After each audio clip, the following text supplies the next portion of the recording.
Good evening. Matinee free വെബിനാറിലേക്ക് എല്ലാവർക്കും സ്വാഗതം. ഇത് നമ്മൾ NLPയുമായിട്ട് ബന്ധപ്പെട്ടുള്ള ഒരു ക്ലാസ്സിന്റെ ടോപ്പിക്കാണ് എടുക്കുന്നത്.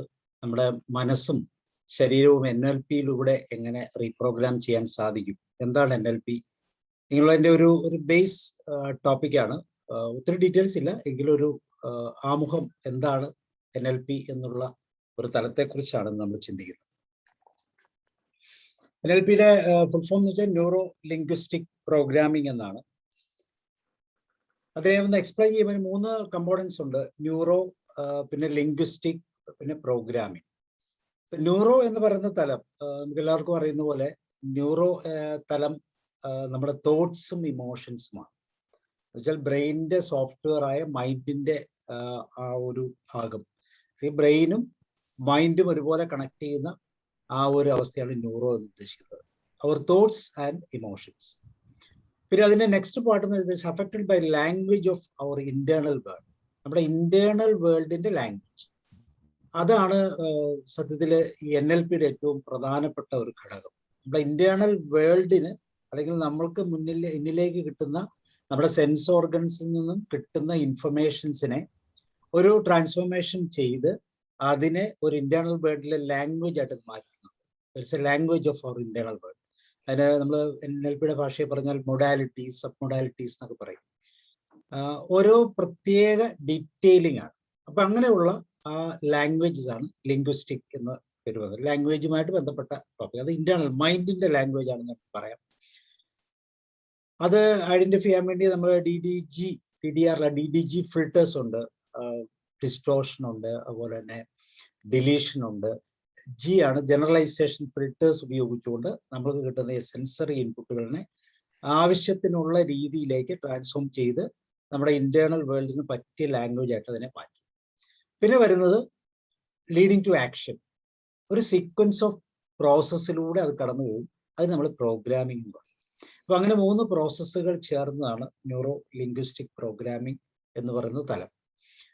തീർച്ചയായിട്ടും നമ്മുടെ ബ്രെയിനുമായിട്ട് റിലേറ്റ് ചെയ്തതായതുകൊണ്ട് ബ്രെയിനിന്റെ ഹാർഡ്വെയർ സോഫ്റ്റ്വെയർ റിലേഷൻഷിപ്പുമായിട്ട് ബന്ധപ്പെട്ട് അതിലൂടെ വരുന്ന ബോഡി ചേഞ്ചസിനെ, അല്ലെങ്കിൽ ബോഡിയിലുണ്ടാകുന്ന സീക്വൻഷ്യൽ ആക്ഷൻസുമായിട്ട് ബന്ധപ്പെട്ട് വളരെ പുതിയ ശാസ്ത്രീയമായ ഒരു സൈക്കോളജിക്കൽ ടൂളായിട്ടാണ് നമ്മൾ ന്യൂറോ ലിംഗ്വിസ്റ്റിക് പ്രോഗ്രാമിനെ യൂസ് ചെയ്യുന്നത്. അപ്പൊ ആദ്യമേ അതിന്റെ ന്യൂറോ പാർട്ട് എന്ന് പറയുന്നത് തോട്ട്സ് ആൻഡ് ഇമോഷൻസ് ആണ്. രണ്ടാമത്തെ പാർട്ട് എന്ന് പറയുന്നത് ഈ തോട്ട്സ് ആൻഡ് ഇമോഷൻസ് നമ്മുടെ സെൻസറി ഓർഗൻസിലൂടെ നമുക്ക് കിട്ടുന്ന ഈ ഇൻഫർമേഷൻസിനെ ഒരു സ്പെഷ്യൽ ലാംഗ്വേജ് ആക്കി മാറ്റും. അതായത് internal language of internal world ആക്കി മാറ്റുന്നു. It's called linguistic. അതിന് നമ്മൾ DDG ഫിൽട്ടേഴ്സ്, DDG ആണ് distortion, deletion and generalization filters ഉപയോഗിച്ചുകൊണ്ട് നമ്മൾ അതിന്റെ സീക്വൻസ് ഓഫ് ആക്ഷനിലേക്ക് നമ്മുടെ ബോഡിയിലേക്ക് കൊണ്ടുവരുന്ന പ്രോസസ്സ്. അപ്പൊ തീർച്ചയായിട്ടും നമുക്ക് ഇങ്ങനെ ഒരു പ്രോസസ്സിലൂടെ നമ്മൾ കടന്നു പോകുന്ന, അറിഞ്ഞും അറിയാതെയും കടന്നു പോകും, കോൺഷ്യസ് ആയിട്ട് സബ് കോൺഷ്യസ് ആയിട്ടും കടന്നു പോകുന്നുണ്ട്. പക്ഷെ പ്രോബ്ലം എന്താണെന്ന് വെച്ചാൽ ഇതിലൂടെ ഉണ്ടാകുന്ന ഷോർട്ട് കമ്മിങ്സിനെ, ഡ്രോബാക്സിനെയൊക്കെ നമുക്ക് എങ്ങനെ ഓവർകം ചെയ്യാൻ പറ്റുക, അത് നമ്മുടെ ബോഡി ആൻഡ് മൈൻഡ് റിലേഷൻഷിപ്പിൽ കൂടുതൽ ബെറ്റർ ആക്കാൻ നമ്മളെ കൊണ്ട് എങ്ങനെ സാധിക്കാം എന്നുള്ളതാണ് നമ്മൾ ചിന്തിക്കുന്നത്. അതിൽ ആദ്യമേ നമ്മൾ ചിന്തിക്കുന്ന പാർട്ട് എന്ന് പറയുന്നത് ന്യൂറോളജിക്കൽ ലെവൽസ് എന്ന് പറയുന്ന ഒരു തലം. ന്യൂറോളജിക്കൽ ലെവൽസ്, ഇവിടെ 6 തരത്തിലുള്ള ന്യൂറോളജിക്കൽ ലെവൽസിനെ കുറിച്ചാണ് സംസാരിക്കുന്നത്. എന്ന് വെച്ചാൽ ഏതൊരു വ്യക്തിക്കും, ഏതൊരു മനുഷ്യനുമുള്ള 6 തരത്തിലുള്ള ലെവൽസ് ആണ് ന്യൂറോളജിക്കൽ ലെവൽസ്. ഒന്ന് എൻവറോൺമെന്റുമായിട്ട് ബന്ധപ്പെട്ടതാണ്. 2 നമ്മുടെ ബിഹേവിയറുമായിട്ട് ബന്ധപ്പെട്ടതാണ്. 2 നമ്മുടെ കേപ്പബിലിറ്റി, നമ്മുടെ കഴിവ്, നമുക്ക് എന്താണ് ഔട്ട്കമ്മിലൂടെ നമുക്ക് എത്തിക്കാനുള്ളത്, ദാറ്റ് ഈസ് കേപ്പബിലിറ്റി. പിന്നെ വരുന്നത് ബിലീഫുകളാണ്. പിന്നെ വരുന്ന ഐഡന്റിറ്റി, ദെൻ പർപ്പസ്. അപ്പൊ ഇങ്ങനെയുള്ള 6 തലത്തിൽ ഇത് ക്രോസ് കണക്റ്റഡ് ആണ്. ഇത് ഒന്നും സിംഗിളായിട്ട് എക്സിസ്റ്റ് ചെയ്യുന്നില്ല. ഇതെല്ലാം അങ്ങോട്ടും ഇങ്ങോട്ടും ക്രോസ് കണക്റ്റഡ് ആയിട്ടുള്ള ഒരു സിസ്റ്റമായിട്ടാണ് നമ്മൾ കാണുന്നത്. എന്നുവെച്ചാൽ environment, behaviour, capability, beliefs, identity, purpose, ഇതെല്ലാം അങ്ങോട്ടും ഇങ്ങോട്ടും ക്രോസ് കണക്റ്റഡ് ആയിട്ടുള്ള ഒരു സിസ്റ്റമായിട്ടാണ് നമ്മൾ കാണുന്നത്. ഇതിന്റെ ഡീറ്റെയിൽസ് നമ്മൾ വരുന്നുണ്ട്. എന്താണ് എൻവറോൺമെന്റ്, എന്താണ് ബിഹേവിയർ, എന്താണ് നമ്മുടെ കേപ്പബിലിറ്റി, എന്താണ് ബിലീഫ്, ഐഡന്റിറ്റി, പർപ്പസ്. ഇതിന് സാധാരണ ഒരു പിരമിഡിന്റെ ഷേപ്പിലാണ് സാധാരണ എക്സ്പ്ലെയിൻ ചെയ്യുന്നത്. നമ്മളിങ്ങനെ ഒരു പിരമിഡ് ഷേപ്പിലാണ് പറയുന്നത്. അതിൽ എൻവറോൺമെന്റ് ഏറ്റവും താഴെയാണ്. വെൻ ആൻഡ് വെയർ എന്ന് പറയുന്ന ഒരു തലമാണ് എൻവറോൺമെന്റ് ഉപയോഗിക്കുന്നത്. നമ്മുടെ സെൻസറി ഇൻപുട്ടുകൾ എടുക്കുന്ന ആ ഒരു പ്ലാറ്റ്ഫോം എന്ന് വേണമെങ്കിൽ നമുക്ക് പറയാം. When and where, that is environment. പിന്നെ അതിന്റെ തൊട്ട് മുകളിലേക്ക് ബിഹേവിയർ ആയിട്ടാണ് പറയുന്നത്. എന്താണ് നമ്മളിൽ നിന്ന് പുറത്തു വരുന്നത്, what is coming out side. മൂന്നാമത്തെ ഏരിയ എന്ന് പറയുന്നത് കേപ്പബിലിറ്റീസ് ആണ്, നമ്മളുടെ കഴിവുകൾ. ഹൗ, നമുക്ക് എന്താണുള്ളത് പുറത്തേക്ക് ഒരു ബിഹേവിയറിലേക്ക് കൊണ്ടുവരാൻ നമ്മുടെ കയ്യിൽ എന്തുണ്ട്. പിന്നെ വരുന്നത് വാല്യൂസ് ആൻഡ് ബിലീഫ്സ്. എന്താണ് നമ്മളിൽ ഉള്ളത്, എന്തിന്റെ അടിസ്ഥാനത്തിലാണ് നമ്മൾ മുന്നോട്ട് പോകുന്നത്. പിന്നെ വരുന്നത് ഐഡന്റിറ്റി. ഹൂ ആം ഐ എന്നൊരു ചോദ്യം നമ്മൾ ചോദിച്ചാൽ നമ്മുടെ ഐഡന്റിറ്റി ആയിട്ട് അത് കണക്റ്റഡ് ആണ്. പിന്നെ വരുന്നത് പർപ്പസ് എന്ന് വെച്ചാൽ വാട്ട് എൽസ്. ഇപ്പൊ ഈ പറയുന്ന സിസ്റ്റം അല്ലാതെ മറ്റെന്തെങ്കിലും ഒരു സിസ്റ്റം ഉപയോഗിച്ച് നമുക്ക് മുന്നോട്ട് പോകാൻ പറ്റുമോ, അല്ലെങ്കിൽ ഇപ്പോൾ നമ്മൾ ഒരു ഫെയിലിയർ ആണെങ്കിൽ, അല്ലെങ്കിൽ നമ്മൾ മുന്നോട്ട് പോകുന്ന രീതിയിലുള്ള ഒരു സക്സസ്ഫുൾനെസ് നമുക്ക് വരുന്നില്ലെങ്കിൽ വാട്ട് എൽസ്, എന്താണ് ഈ ഔട്ട്കമ്മിലേക്ക് അല്ലെങ്കിൽ നമ്മുടെ പർപ്പസിനെ കൂടുതൽ ഭംഗിയുള്ളതാക്കി മാറ്റാൻ, അല്ലെങ്കിൽ നമ്മുടെ ലൈഫ് പർപ്പസിനെ കൂടുതൽ ഭംഗിയുള്ളതാക്കാൻ അതിനുള്ള സ്പിരിച്വാലിറ്റി പല രീതിയിൽ അതിനെക്കുറിച്ച് എക്സ്പ്ലെയിൻ ചെയ്യും. അപ്പൊ ഇതാണ് these are the pillar of logical States. നമ്മുടെ എല്ലാവർക്കുമുള്ള ലോജിക്കൽ സ്റ്റേറ്റുകളാണത്. അപ്പൊ ഈ ലോജിക്കൽ സ്റ്റേറ്റുകളിൽ നിന്നുകൊണ്ടാണ് നമ്മളെ തന്നെ ഒന്ന് ഡിഫൈൻ ചെയ്യും. അപ്പൊ നമ്മുടെ ന്യൂറോളജിക്കൽ തലത്തെ സ്റ്റേജിനെ നമ്മൾ തന്നെ ഒന്ന് വിലയിരുത്തുക. നമ്മൾ എന്തുകൊണ്ടാണ് നമ്മളിങ്ങനെ, പലപ്പോഴും നമുക്ക് സക്സസ് ആകാൻ പറ്റുന്നില്ലെങ്കിലോ, അല്ലെങ്കിൽ നമ്മൾ ഉദ്ദേശിച്ച പർപ്പസിലേക്ക് നമുക്ക് എത്താൻ പറ്റുന്നില്ലോ, അപ്പോൾ നമ്മൾ ഉദ്ദേശിക്കുന്ന രീതിയിൽ നമുക്ക് എക്സ്പ്രസ് ചെയ്യാൻ പറ്റുന്നില്ലോ. ഇവിടെ എല്ലാം ഓരോ റീസൺസ് കാണും. അങ്ങനെയുള്ള റീസൺസ് എന്താണ് ഒരു സബ്സ്റ്റിറ്റ്യൂട്ട് എന്ന് നമ്മൾ തിരിച്ചറിഞ്ഞുകൊണ്ട് ആ സബ്സ്റ്റിറ്റ്യൂഷനിലേക്ക് നമ്മളെ തന്നെ എത്തിക്കുന്ന ഒരു രീതിയാണ് NLPയിലൂടെ. അപ്പൊ അതിന്റെ ന്യൂറോളജിക്കൽ ലെവൽസ് ആണ് നമ്മൾ പറഞ്ഞത്. 6 തരത്തിലുള്ള ന്യൂറോളജിക്കൽ ലെവൽസിനെ കുറിച്ചാണ് പഠിക്കുന്നത്. ഓരോന്നും നമുക്ക് അതിന്റെ ഡീറ്റെയിൽ ആയിട്ട് നോക്കാം. ഇതിൽ ആദ്യത്തെ നമ്മൾ എൻവയോൺമെന്റ് എന്ന് പറയുന്ന തലത്തിൽ നിന്നാണ് പഠിക്കുന്നത്. Environment, when and where. വേറെ രീതി പറഞ്ഞാൽ being in the right place, being in the right time. അപ്പൊ ചിലത് കാണുന്നു, നമുക്കറിയാം സെൻസ് ഓർഗൻസിൽ നിന്ന് നമ്മൾക്ക് കിട്ടുന്ന ഇൻഫർമേഷൻസ്, അത് എവിടെ നിന്നാണോ കിട്ടുന്നത് അതിനാണ് നമ്മൾ എൻവയോൺമെന്റ് എന്ന് പറയുന്നത്, ഒരു ചുറ്റുപാട്. അപ്പൊ നമ്മുടെ സെൻസ് ഓർഗൻസ് ഇൻഫർമേഷൻസ് ക്യാച്ച് ചെയ്യുന്ന ഏരിയയാണ് എൻവയോൺമെന്റ് എന്ന് പറയുന്നത്. അതിന് വെൻ വേർ ഈ 2 ഓപ്ഷൻസ് അപ്ലൈ ചെയ്യാം. Being in the right place and being in the right time.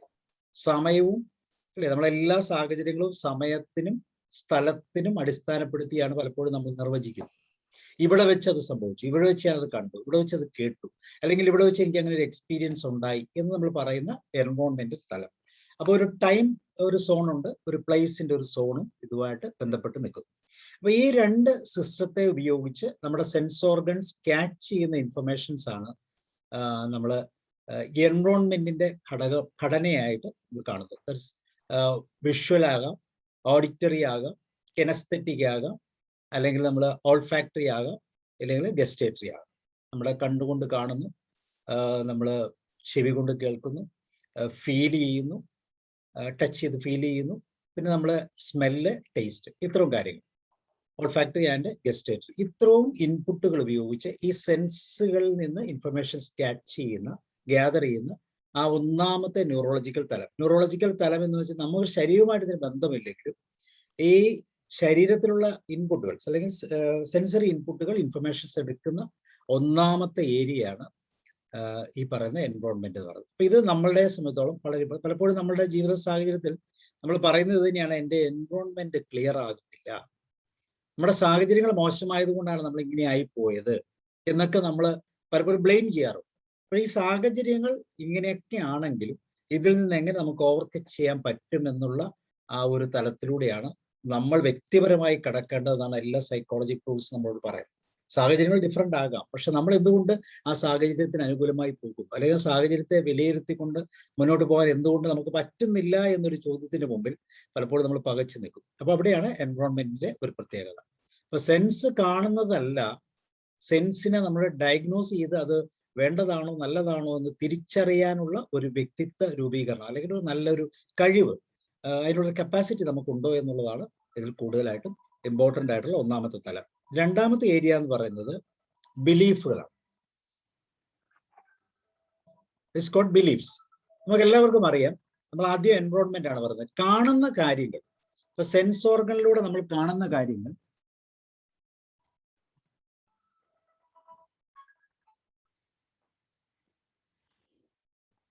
സെൻസോറുകളിലൂടെ നമ്മൾ കാണുന്ന കാര്യങ്ങളെ നമ്മൾ എങ്ങനെയാണ് നമുക്ക് വേണ്ടതും വേണ്ടാത്തതുമായി മനസ്സിലാക്കുന്നത്.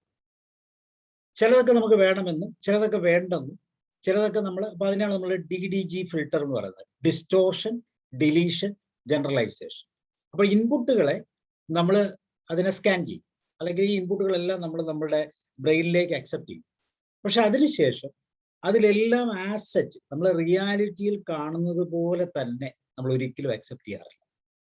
അവിടെ ഒരു ഫിൽട്ടറിങ്ങിന്റെ ഇഫക്റ്റ്, റാസ് ഫിൽട്ടർ എന്ന് പറയും, അല്ലെങ്കിൽ DDG ഫിൽട്ടർ എന്ന് പറയും. ഈ ഫിൽട്ടറിലൂടെ നമ്മൾ കടന്നു പോകുമ്പോൾ നമുക്ക് ചില വ്യത്യാസങ്ങൾ ഉണ്ടാകും. ഒന്ന്, ഒരു ഡിസ്റ്റോർഷൻ ഉണ്ടാകാറുണ്ട്, അല്ലെങ്കിൽ ഡിലീഷൻ ഉണ്ടാകും, ഇല്ലെങ്കിൽ ജനറലൈസേഷൻ. ഡിസ്റ്റോർഷൻ എന്ന് വെച്ചാൽ റിയാലിറ്റിയിൽ നിന്ന് നമ്മൾ ഡിസ്റ്റോർട്ട് ചെയ്ത് മാറുകയാണ്. നമ്മൾ ചിലത് കണ്ടു, പക്ഷെ കണ്ടതിനെ നമ്മൾ ഉൾക്കൊള്ളാൻ പറ്റാത്ത വിധത്തിൽ അതിൽ ഡിസ്റ്റോർട്ട് ചെയ്താണ് കാണുന്നത്. ചിലരെയൊക്കെ നമ്മൾ അങ്ങനെയാണ് കാണുന്നത്, നമ്മൾ ഉദ്ദേശിച്ച പോലെയുള്ള വ്യക്തി അല്ല അത് എന്നൊരു അസംഷൻ, അല്ലെങ്കിൽ കണ്ടതിനെ ആസച്ച് നമ്മൾ കീപ്പ് ചെയ്യാൻ പറ്റത്തില്ല. അപ്പോൾ ഡിസ്റ്റോർട്ട് ചെയ്ത് ഒരു ചെറിയ ചേഞ്ച് നമ്മൾ ഫീൽ ചെയ്യുക, അല്ലെങ്കിൽ നമ്മൾ കണ്ടതല്ല, കണ്ടതിനെ സ്വല്പം രൂപാന്തരപ്പെടുത്തിയാണ് നമ്മൾ അക്സെപ്റ്റ് ചെയ്യാൻ ശ്രമിക്കുന്നത്. രണ്ടാമത് വരുന്ന ഡിലീഷനാണ്. കണ്ടത് അപ്പാടെ റിജക്റ്റ് ചെയ്യുക, റിയാലിറ്റിയെ റിജക്റ്റ് ചെയ്യുക. ആക്ച്വലി കാണുന്നത്, ഈ സെൻസ് കാണുന്നതെല്ലാം റിയാലിറ്റിയാണ്. ആ റിയാലിറ്റിയിൽ നിന്ന് നമ്മളിലേക്ക് പെർസീവ് ചെയ്തിരിക്കുന്ന ഇൻഫർമേഷനെ എങ്ങനെയാണ് നമ്മൾ സ്റ്റോർ ചെയ്യുന്നത്, ഇന്റേണൽ റെപ്രസെന്റേഷനിലേക്ക് എത്താനുള്ള ഒന്നാമത്തെ ഫിൽട്ടറിംഗ് ആണ് ഈ പറയുന്ന DDG ഫിൽട്ടർ. രണ്ടാമത് ജനറലൈസേഷൻ ആണ്. ജനറലൈസേഷൻ എന്ന് പറഞ്ഞാൽ വേറെ ഒന്നുമില്ല, എനിക്ക് കുറെ എക്സ്പീരിയൻസ് ഉണ്ട്, ഈ എക്സ്പീരിയൻസുമായിട്ട് ജനറലൈസ് ചെയ്തിട്ടാണ് ഞാൻ ഒരു പുതിയ എക്സ്പീരിയൻസിനെ കാണുന്നത്. ഇത് ഞാൻ കണ്ടിട്ടുള്ളതാണ്, ഇതൊക്കെ എനിക്ക് മനസ്സിലായിട്ടുള്ളതാണ് എന്ന് നമ്മൾ പറഞ്ഞ് അതിനെ ഒരു റാഷണൽ എക്സ്പീരിയൻസ്, ജനറൽ എക്സ്പീരിയൻസ് ആയിട്ട് കണ്ടിട്ട് മുന്നോട്ട് പോകുന്ന ഒരു തലം. അപ്പൊ ഇങ്ങനെ 3 രീതിയിൽ ഫിൽട്ടർ ചെയ്തിട്ടാണ് നമ്മൾ ഈ ഫിൽട്ടർ ചെയ്യുമ്പോൾ അതിന് എന്തിന്റെ ബേസിസിലാണ് നമ്മൾ ഫിൽട്ടർ ചെയ്യുന്നത്, അതാണ് ചോദ്യം. അപ്പൊ അത് ഫിൽട്ടർ ചെയ്യാൻ വേണ്ടി NLPയിൽ പ്രീ സപ്പോസിഷൻസ് എന്ന് പറഞ്ഞാൽ ചില പ്രീ സപ്പോസ്ഡ് ബിലീഫ്സ് ഉണ്ട്. ബേസിക് ആയിട്ട് കുറേ ബിലീഫുകളുണ്ട്. ഈ ബിലീഫുകളുടെ അടിസ്ഥാനത്തിലാണ് നമ്മൾ ഈ DDG ഫിൽട്ടർ വർക്ക് ചെയ്യുന്നത്. അത് എവിടെ നിന്നൊക്കെ കിട്ടുന്നതാണ്? ഈ സപ്പോസിഷൻസ് അല്ലെങ്കിൽ ഈ പറയുന്ന ബിലീഫ്സ് നമുക്ക് കിട്ടുന്നത് നമ്മുടെ റിലീജിയസ് ആകാം, കൾച്ചർ ബേസ്ഡ് ആകാം, ഫിനാൻഷ്യൽ ബേസ്ഡ് ആകാം, അല്ലെങ്കിൽ നമുക്ക് ട്രാൻസെൻഡൻസ് ആകാം. ഇതിലേതെങ്കിലും പല തലങ്ങളിലുള്ള ബിലീഫ്സിന്റെ ബേസിസിലാണ് നമ്മൾ ഈ പറയുന്ന ഫിൽട്ടർ വർക്ക് ചെയ്യുന്നത്. കിട്ടുന്ന ആസെറ്റ്സ് നമ്മൾ എടുക്കത്തില്ല. നമുക്കറിയാം ലാക്സ് ഓഫ് ഇൻഫർമേഷൻ ആണ്, ഇത്ര lakhs of bits of information ആണ് നമ്മൾ ഓരോ നിമിഷവും നമ്മുടെ സെൻസ് ഓർഗൻ വഴി അക്സെപ്റ്റ് ചെയ്യുന്നത്. ഇത് മുഴുവൻ അക്സെപ്റ്റ് ചെയ്ത് നമ്മുടെ ബ്രെയിനിനെ കീപ്പ് ചെയ്യാനുള്ള ഒരു മാർഗവുമില്ല. അപ്പൊ നമ്മൾ എന്ത് ചെയ്യുന്നത്, ഇതിനെ നമ്മൾ കുറച്ചൊക്കെ ഫിൽട്ടർ ചെയ്യും, കുറേയൊക്കെ നമ്മൾ ഡിസ്കാർഡ് ചെയ്യും, എന്നിട്ടാണ് ഇൻഫർമേഷൻ എടുക്കുന്നത്. അപ്പൊ അങ്ങനെ ഒരു സിസ്റ്റം നമ്മുടെ ബ്രെയിനുണ്ട്. അപ്പൊ ആ ഒരു ഇതൊന്നും നമ്മൾ അറിയാതെ ചെയ്യുന്നതാണ്. അപ്പൊ അത് ചെയ്യണമെങ്കിൽ ഈ ബിലീഫ്സ് നമുക്ക് വേണം. കുറെ ബിലീഫ്സിനോ പ്രിൻസിപ്പിൾസിനോ വാല്യൂസിനോ ഒക്കെ അതിന് പറയാം. Beliefs give meaning to what we do on health, wealth, happiness and emotion. അപ്പൊ നമ്മുടെ ജീവിതത്തിൽ ഹെൽത്തുമായിട്ട് ബന്ധപ്പെട്ട്, വെൽത്തുമായിട്ട് ബന്ധപ്പെട്ട്, ഹാപ്പിനെസ്സുമായിട്ട് ബന്ധപ്പെട്ട്, ഇമോഷനുമായി ബന്ധപ്പെട്ട് എന്ന് വെച്ചാൽ ഏതൊക്കെ സ്വാഭാവികമായ തലങ്ങൾ നമ്മുടെ ജീവിതത്തിലുണ്ടോ ഈ സാഹചര്യങ്ങളെല്ലാം കൃത്യതയോടെ അനലൈസ് ചെയ്യാൻ കുറെ പ്രീ ഡിറ്റർമിൻഡ് റൂൾസ് ഉണ്ട്. This rule V call it as beliefs. Principles എന്ന് പറയാം, അല്ലെങ്കിൽ വാല്യൂസ് എന്ന് പറയാം. അതിനൊക്കെ കുറച്ചുകൂടെ ആധികാരികമായ തലത്തിലേക്ക് നമ്മൾ പോകേണ്ട ആവശ്യമില്ല. സംതിങ് വിച്ച് കൺട്രോൾ, നമ്മളെ റൂൾ ചെയ്യുന്ന എന്തുകൊണ്ട്, എന്നിൽ ഞാൻ ചെയ്യുന്ന കാര്യം ശരിയാണ് തെറ്റാണ് എന്ന് മനസ്സിലാക്കാൻ ഞാൻ ഉപയോഗിക്കുന്ന ചില അളവുകൾ, സം മെഷറിംഗ് റോൾസ്, അതിനാണ് നമ്മൾ ബിലീഫ്സ് എന്ന് പറയുന്നത്. ബിലീഫ്സ് എന്ന് മെറ്റാ പ്രോഗ്രാംസ്, മെമ്മറീസ്, പല രീതിയിലുള്ള കാര്യങ്ങളിലൂടെയാണ് അത് കടന്നു പോകുന്നത്. അപ്പൊ ഈ ബിലീഫ്സിന്റെ അടിസ്ഥാനത്തിലാണ് എൻ്റെ സെൻസറി ഇൻപുട്ടുകൾ ഞാൻ സ്കാൻ ചെയ്തത്. എന്നിട്ട് അതിൽ ഞാൻ എൻ്റെ ഫിൽട്ടർ അപ്ലൈ ചെയ്യും. ചിലതൊക്കെ ഞാൻ ഡിസ്റ്റോർട്ട് ചെയ്യും, കാരണം ചിലപ്പോൾ എൻ്റെ റിലീജിയസ് സ്റ്റാൻഡുമായിട്ട് ബന്ധപ്പെടുന്ന കാര്യങ്ങളായിരിക്കത്തില്ല. അപ്പൊ നമ്മൾ ചില ട്രെയിനിങ്ങുകൾ കാണും, ഒത്തിരി ട്രെയിനിങ്ങുകൾ നമുക്കറിയാം, കേരളത്തിൽ ഇഷ്ടംപോലെ ട്രെയിനിങ്ങുകൾ, ഡെയിലി ഇപ്പൊ സൺഡേ ഇഷ്ടംപോലെ ട്രെയിനിങ്ങുകളുണ്ട്. ഏതൊക്കെ ട്രെയിനിങ്ങുകൾ നമുക്ക് കാണുന്നു, ഈ ട്രെയിനിങ്ങിൽ ഏത് കാണുന്നു എന്നുള്ളത് that is something related to our beliefs. നമ്മുടെ സിസ്റ്റവുമായിട്ട് കണക്ട് ചെയ്തിട്ടാണ്. എനിക്കിപ്പോൾ ഈ ഒരു ടൈപ്പിലുള്ളത് കാണേണ്ട ആവശ്യം, ഒരു മാർക്കറ്റിങ്ങുമായിട്ട് അല്ലെങ്കിൽ ഒരു മൾട്ടി മാർക്കറ്റിങ്ങുമായിട്ട് ബന്ധപ്പെട്ട ഒരു പ്രോഗ്രാം വന്നാൽ ഞാനത് കാണേണ്ടത്. സൈക്കോളജിക്കലായിട്ട് തലത്തിലാണെങ്കിൽ ഞാൻ കൂടുതൽ പ്രിഫറൻസ് കൊടുക്കും. അപ്പൊ ഇങ്ങനെ എൻ്റെ ഇൻപുട്ടുകളെ ഞാൻ നിർണ്ണയിക്കുന്ന ചില ബിലീഫ്സ്, ചില വാല്യൂസ്, ചില പ്രിൻസിപ്പിൾസ്. ഇതാണ് ശരിക്കും എൻ്റെ ലൈഫിന് മീനിങ് നൽകുന്നത്. അല്ലെങ്കിൽ ഞാൻ എന്തൊക്കെ അക്സെപ്റ്റ് ചെയ്യണം, എന്തൊക്കെ ഞാൻ ഹോൾഡ് ചെയ്യണം, എന്തൊക്കെ സ്റ്റോർ ചെയ്യണം, മെമ്മറൈസ് ചെയ്യണം, എന്തൊക്കെ ഞാൻ റിജക്ട് ചെയ്തെല്ലാം തീരുമാനിക്കുന്നത്.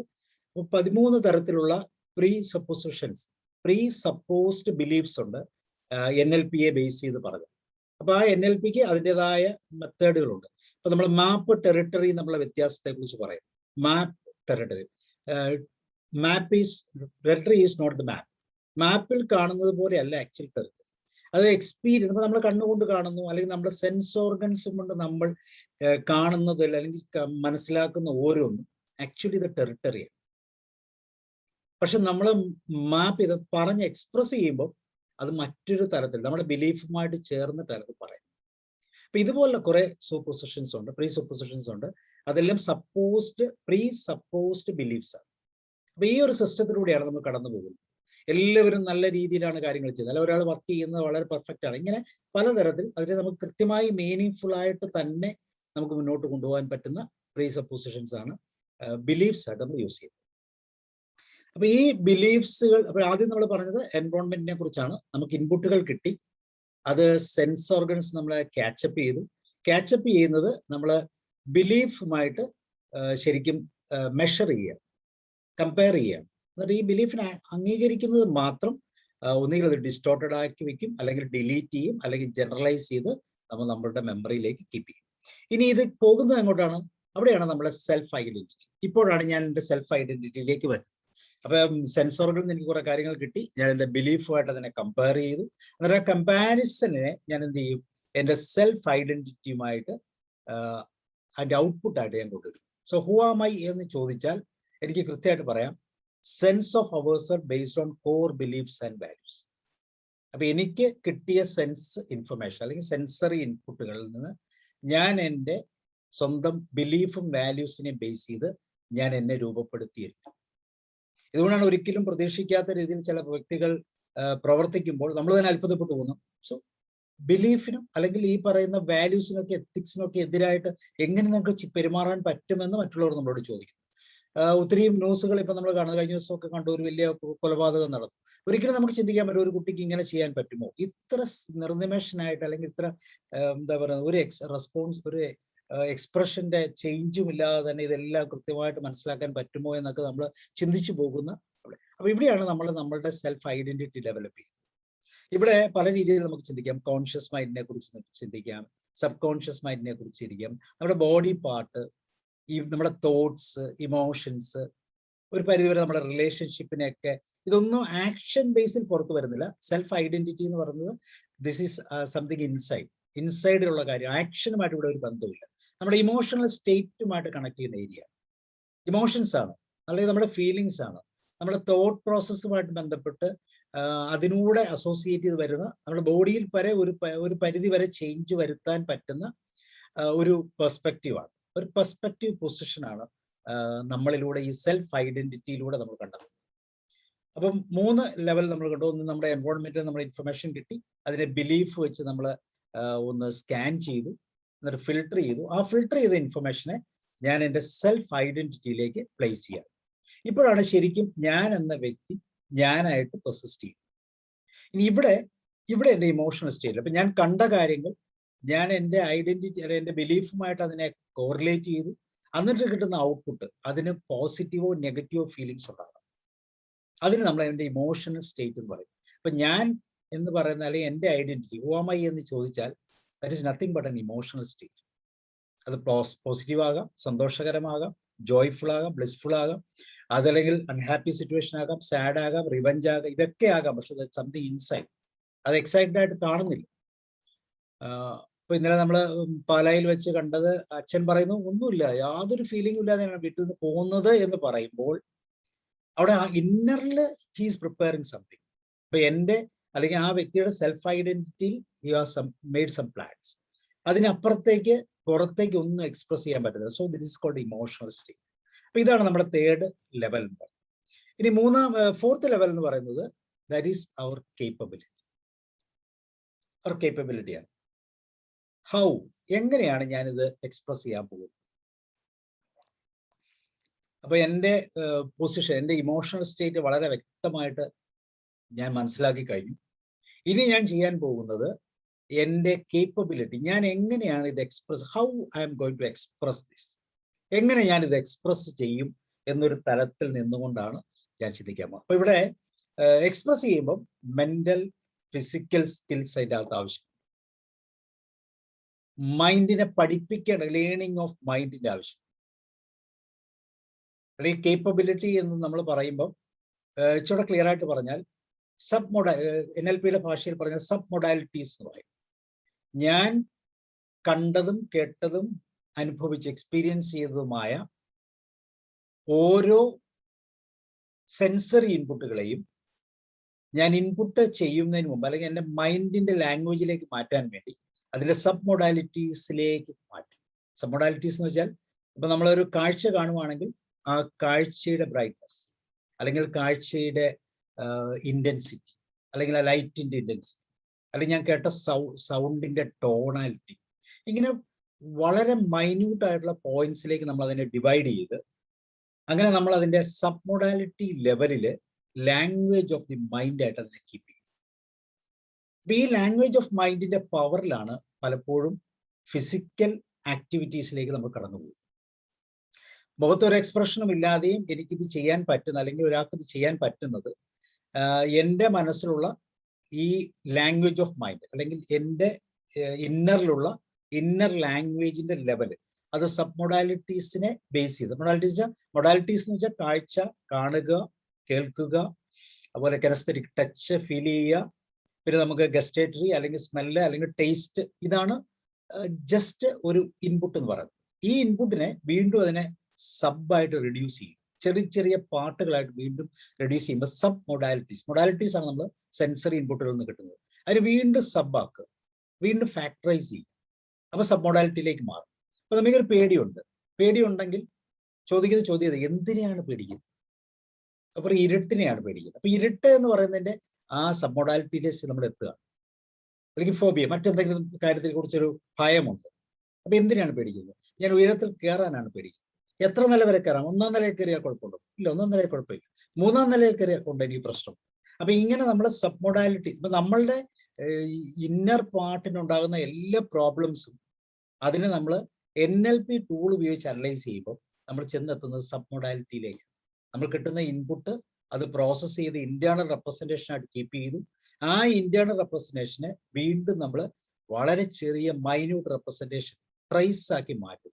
അങ്ങനെ കിട്ടുന്ന ഈ സബ് മൊഡാലിറ്റീസ്, അതിനാണ് നമ്മൾ പ്രോഗ്രാമിംഗ്, ഇതിനെയാണ് നമ്മൾ സീക്വൻസ് ചെയ്യുന്നത്. ഇത് പക്ഷേ നമ്മൾ പേടിയിലേക്ക് കൊണ്ടുപോകാം, ചിലപ്പോൾ നമ്മൾ സന്തോഷത്തിലേക്ക് കൊണ്ടുപോകാം, ചിലപ്പോൾ നമ്മുടെ ലക്ഷ്യത്തിലേക്ക് നമ്മൾ എത്തിക്കാം. അപ്പൊ എങ്ങനെയാണ് നമ്മൾ അതിനെ പ്രോഗ്രാം സീക്വൻസ് ചെയ്യുന്നത്, ആക്ഷനെ സീക്വൻസ് ചെയ്യുന്ന പ്രോസസ്സിനാണ് നമ്മൾ പ്രോഗ്രാമിംഗ് എന്ന് പറയുന്നത്. അങ്ങനെ ചെയ്യുന്ന ആ ഒരു പോസിബിലിറ്റി, അല്ലെങ്കിൽ നമ്മുടെ സബ് മൊഡാലിറ്റീസ്, അല്ലെങ്കിൽ ലാംഗ്വേജ് ഓഫ് ദി മൈൻഡ്, അല്ലെങ്കിൽ നമ്മൾ ആദ്യം പറഞ്ഞ ലിംഗ്വിസ്റ്റിക് കൃത്യമായിട്ടും ഐഡന്റിഫൈ ചെയ്യാം. അപ്പൊ ഇവിടെ നമ്മൾ ശ്രദ്ധിക്കേണ്ടത്, നമ്മൾ സംസാരിക്കുമ്പോൾ, അല്ലെങ്കിൽ കേൾക്കുമ്പോൾ, അല്ലെങ്കിൽ നമ്മൾ കാണുമ്പോൾ എന്ത് കാണുന്നു, എങ്ങനെ കാണുന്നു, എത്ര ക്ലാരിറ്റിയോടെ കാണുന്നു എന്നുള്ളതാണ്. പലപ്പോഴും കേസുകളൊക്കെ വിധി പറയാൻ നേരത്ത് ജഡ്ജിന്റെ മുമ്പിൽ പോയി നമ്മൾ ഇൻട്രോഗേഷൻ നടക്കുന്ന സമയത്ത് നിങ്ങൾ എന്ത് കണ്ടു എന്ന് ചോദിക്കുമ്പോഴാണ് നമ്മൾ ആ കാഴ്ചയെക്കുറിച്ച് ചിന്തിക്കുന്നത്.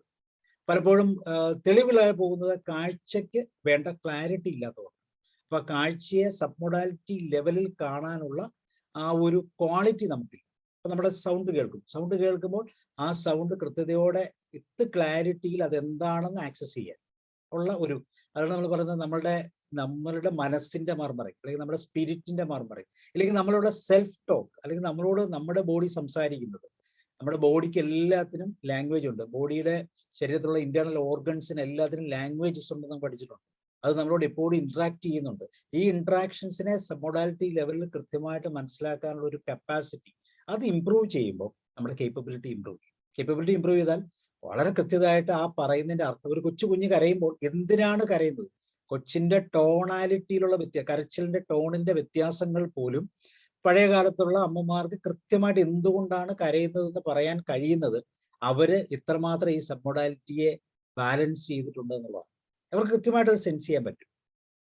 അപ്പൊ ഇതാണ് നമ്മൾ ഡീറ്റെയിലിംഗ് എന്ന് പറയുന്നത്. നമ്മളുടെ ശരീരത്തിലേക്ക്, നമ്മുടെ ഇൻപുട്ടിലേക്ക്, അല്ലെങ്കിൽ നമ്മൾ കൊടുക്കുന്ന ഇന്റേണൽ റെപ്രസെന്റേഷൻ കൂടുതൽ ഡീറ്റെയിൽഡ് ആയിട്ടുള്ള ഒരു അനാലിസിലേക്ക് നമ്മൾ കടക്കും. So the language of mind, or we call it as submodalities, or there we are doing the programming. ഈ സബ് മൊഡാലിറ്റിയിലാണ് നമ്മൾ പ്രോഗ്രാമിംഗ് ചെയ്യുന്നത്. അപ്പം നമ്മൾ ശരിക്കും അനലൈസ് ചെയ്യണമെങ്കിൽ സബ് മൊഡാലിറ്റിയെ തിരിച്ചറിയണം. വെച്ചാൽ നമ്മുടെ സെൻസ് ഓർഗനിൽ നമുക്ക് കിട്ടുന്ന ഇൻപുട്ടുകളെ കൂടുതൽ നേർത്ത അല്ലെങ്കിൽ സ്പെസിഫിക് ആയിട്ട് ഐഡന്റിഫൈ ചെയ്യാൻ പറ്റും. അപ്പൊ നമുക്ക് മെഡിസിനെ കുറിച്ചൊക്കെ പറയുമ്പോൾ പണ്ട് ജനറൽ ഫിസിഷ്യനായിരുന്നു, എല്ലാത്തിനും ഒരു ഡോക്ടറായിരുന്നു. ഇതങ്ങനെയല്ല, എല്ലാം സ്പെഷ്യാലിറ്റിയാണ്. ഈ സ്പെഷ്യാലിറ്റിയിലേക്ക് പോകുമ്പോഴാണ് വ്യക്തതയോടുകൂടി ആ കാര്യങ്ങൾ ഡീറ്റെയിലിംഗ് ചെയ്യാൻ പറ്റുന്നത് എന്നുള്ളൊരു തലമാണ് സബ് മൊഡാലിറ്റി. ഇപ്പൊ നമ്മൾ NLP പഠിക്കുമ്പോൾ ഈ സബ് മൊഡാലിറ്റിയുടെ തലത്തെ നമ്മൾ കൃത്യമായിട്ട് വിഷ്വലൈസ് ചെയ്ത് മനസ്സിലാക്കാൻ പറ്റിയാൽ, വിഷ്വലൈസ് ചെയ്യല്ല, ശരിക്കും നമ്മൾ സെൻസ് കൊണ്ട് എക്സ്പീരിയൻസ് ചെയ്യാൻ പറ്റിയാൽ, അവിടെയാണ് വളരെ ഈസി ആയിട്ട് നമുക്ക് പ്രോഗ്രാമിങ്ങിന്റെ തലത്തിലേക്ക്, അല്ലെങ്കിൽ ഇതിനെ നമുക്ക് ഇങ്ങനെയുള്ള പ്രോബ്ലത്തെ നമുക്ക്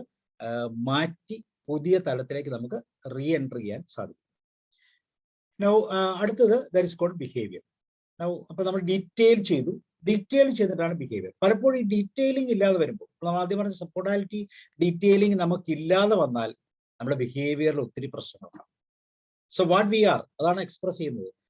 നമ്മൾ എന്താണ്, ഇതുവരെ നമ്മൾ പഠിച്ച നമ്മൾ എൻവയോൺമെന്റിൽ നമുക്ക് കുറച്ച് കാര്യങ്ങൾ കിട്ടി, ബിലീഫുമായിട്ട് കമ്പയർ ചെയ്തു, എന്നിട്ട് അതിനെ നമ്മൾ ഇന്റേണൽ റെപ്രസെന്റേഷനിലേക്ക് നമ്മൾ കൊണ്ടുവന്നു.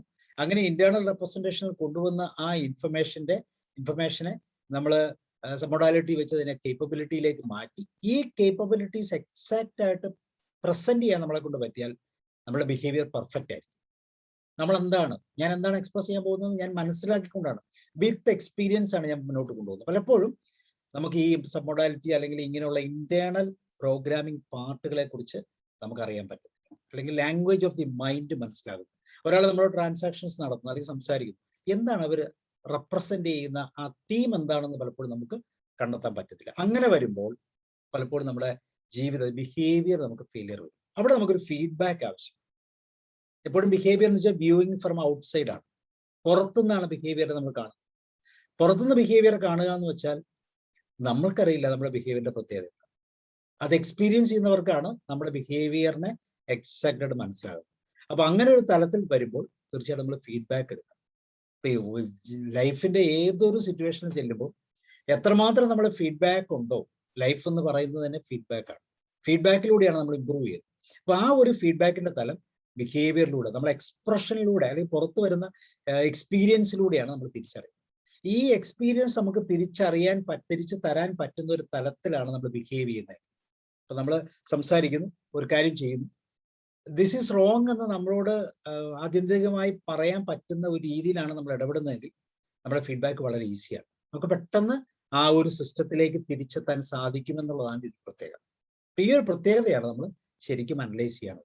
അപ്പൊ നമുക്ക് ഫീഡ്ബാക്ക് കിട്ടുന്ന രീതിയിൽ നമ്മുടെ ബിഹേവിയറിനെ നമുക്ക് കൺവേർട്ട് ചെയ്യാൻ സാധിച്ചാൽ, ഇവിടെ പറയുന്നത് what we do, thoughts, feelings with action. ഇവിടെ ആക്ഷൻസ് കൂടെ ഉണ്ട്. ഇതിനു മുമ്പ് നമ്മൾ പറഞ്ഞ ഹുവാമൈ എന്ന് പറയുന്ന തലത്തിൽ ആക്ഷൻ ഇല്ല, ഉള്ളി തോട്ട്സ് ആൻഡ് ഫീലിങ്സ്, അല്ലെങ്കിൽ ഇമോഷൻ സ്റ്റേറ്റ് മാത്രമേ ഉള്ളൂ. പക്ഷെ ഇവിടെ അങ്ങനെയല്ല, ഇവിടെ തോട്ട്സ് ഉണ്ട്, ഫീലിങ്സ് ഉണ്ട്, അതിനോട് അസോസിയേറ്റ് ചെയ്യുന്ന ആക്ഷൻസ് ഉണ്ട്. അപ്പൊ ഏകദേശം നമ്മുടെ ന്യൂറോളജിക്കൽ ലെവലിന്റെ ഒരു ഫൈനൽ തലമായിട്ട് നമുക്ക് ബിഹേവിയറിനെ കാണാം. അപ്പൊ ബിഹേവിയറിലൂടെ നമ്മൾ പുറത്തു വരുന്നത്, അല്ലെങ്കിൽ പുറത്ത് നമ്മുടെ ബിഹേവിയറിലൂടെ മറ്റുള്ളവർ കാണുന്നത്, അത് നമുക്ക് ഫീഡ്ബാക്ക് ആയിട്ട് കിട്ടുന്നുണ്ടെങ്കിൽ അത് തീർച്ചയായിട്ടും ഗുണകരമായ ഒരു അനുഭവം. അപ്പൊ നമ്മളുടെ ന്യൂറോളജിക്കൽ ലെവൽസിന്റെ 5th ലെവലാണ് ബിഹേവിയർ എന്ന് പറയുന്നത്. 1 more ലെവൽ. ഇപ്പോൾ നമ്മളുടെ അവസ്ഥ, ഇപ്പൊ ഈ ബിഹേവിയർ നമുക്ക് കിട്ടുന്നുണ്ടാകാം അല്ലെങ്കിൽ കിട്ടുന്നില്ല എന്നൊരവസ്ഥ ഉണ്ടെങ്കിൽ പിന്നെ നമ്മൾ സ്വയം റെക്കഗ്നൈസ് ചെയ്യുക, അല്ലെങ്കിൽ മറ്റൊരു ബിയോണ്ട് അസ്, നമ്മളെ കൊണ്ട് ചെയ്യാൻ പറ്റാത്ത ഒരു, അല്ലെങ്കിൽ നമ്മൾ ഇതുവരെ അച്ചീവ് ചെയ്തതിലും ബെറ്റർ ആയിട്ടുള്ള അച്ചീവ്മെന്റിലേക്ക് നമുക്ക് പോകണമെങ്കിൽ ഒന്നുകിൽ നമ്മൾ ഒരു വിഷ്വലൈസേഷനിലൂടെ, അല്ലെങ്കിൽ ഒരു പാഷനേറ്റ്, അല്ലെങ്കിൽ ഒരു മിഷൻ ഫുൾ ആയിട്ടുള്ള ലൈഫിലേക്ക് നമ്മൾ മാറും. This is an alternative. ഇതൊരു ഓൾട്ടർനേറ്റീവാണ്. നമ്മുടെ റിയൽ ലൈഫിൽ നമ്മൾ ഇപ്പോൾ നിൽക്കുന്ന പൊസിഷനിൽ നിന്ന് കൂടുതൽ ബെറ്റർ ആകാൻ എന്തൊക്കെയാണ് നമുക്ക് ഉണ്ട്. ഒരു പക്ഷേ റിലേഷൻഷിപ്പ് നമുക്ക് ബെറ്റർ ആക്കാം, റാപ്പോർട്ട് ബിൽഡിംഗ് വളരെ ഇമ്പോർട്ടൻ്റ് ആണ് NLPയിൽ. നമുക്ക് ബെറ്റർ ആകാം, റിലേഷൻസിനെ കൂടുതൽ ബെറ്റർ ആക്കുക, മോർ കണക്ഷൻസ് ഫ്രം വേൾഡുമായിട്ടുള്ള കണക്ടിവിറ്റിയെ കൂടുതൽ ഇംപ്രൂവ് ചെയ്യുക. ദെൻ പർപ്പസ് ഓഫ് ലൈഫ്, അത് റീവിസിറ്റ് ചെയ്യും. യഥാർത്ഥത്തിൽ നമ്മുടെ പർപ്പസ് ഇതാണോ? ഏതൊരു സമയം, ഇതൊരു ഫീഡ്ബാക്കിന്റെ തലമാണ്. നമുക്ക് എപ്പോൾ വേണമെങ്കിലും ചിന്തിക്കാം, ഇത് എന്റെ പർപ്പസിലെത്തിയോ, ഞാൻ ഉദ്ദേശിച്ചിരുന്നത്, അല്ലെങ്കിൽ നമ്മൾ ചോദിക്കുന്ന ചോദ്യം പലപ്പോഴും are you happy in life, അല്ലെങ്കിൽ ഞാൻ എന്റെ പർപ്പസിലേക്ക് എത്തിയോ എന്ന് ചോദിക്കുമ്പോൾ അത് റീവിസിറ്റ് ചെയ്യാനുള്ള ഒരു തലം. Then work for the passion. കാരണം എപ്പോഴും നമുക്ക് പാഷനേറ്റ് ആയിട്ടുള്ള ഒരു ലൈഫ് സ്റ്റൈലിലാണ് നമ്മൾ നിൽക്കുന്നതെങ്കിൽ തീർച്ചയായിട്ടും നമുക്ക് മുന്നോട്ട് പോകാൻ അല്ലെങ്കിൽ നമ്മളുടെ വിഷനിലേക്ക് എത്താൻ, അല്ലെങ്കിൽ നമ്മുടെ പാഷനിൽ അല്ലെങ്കിൽ മിഷനിലേക്ക് എത്താനുള്ള ഒരു ചാൻസ് വളരെ കൂടുതൽ.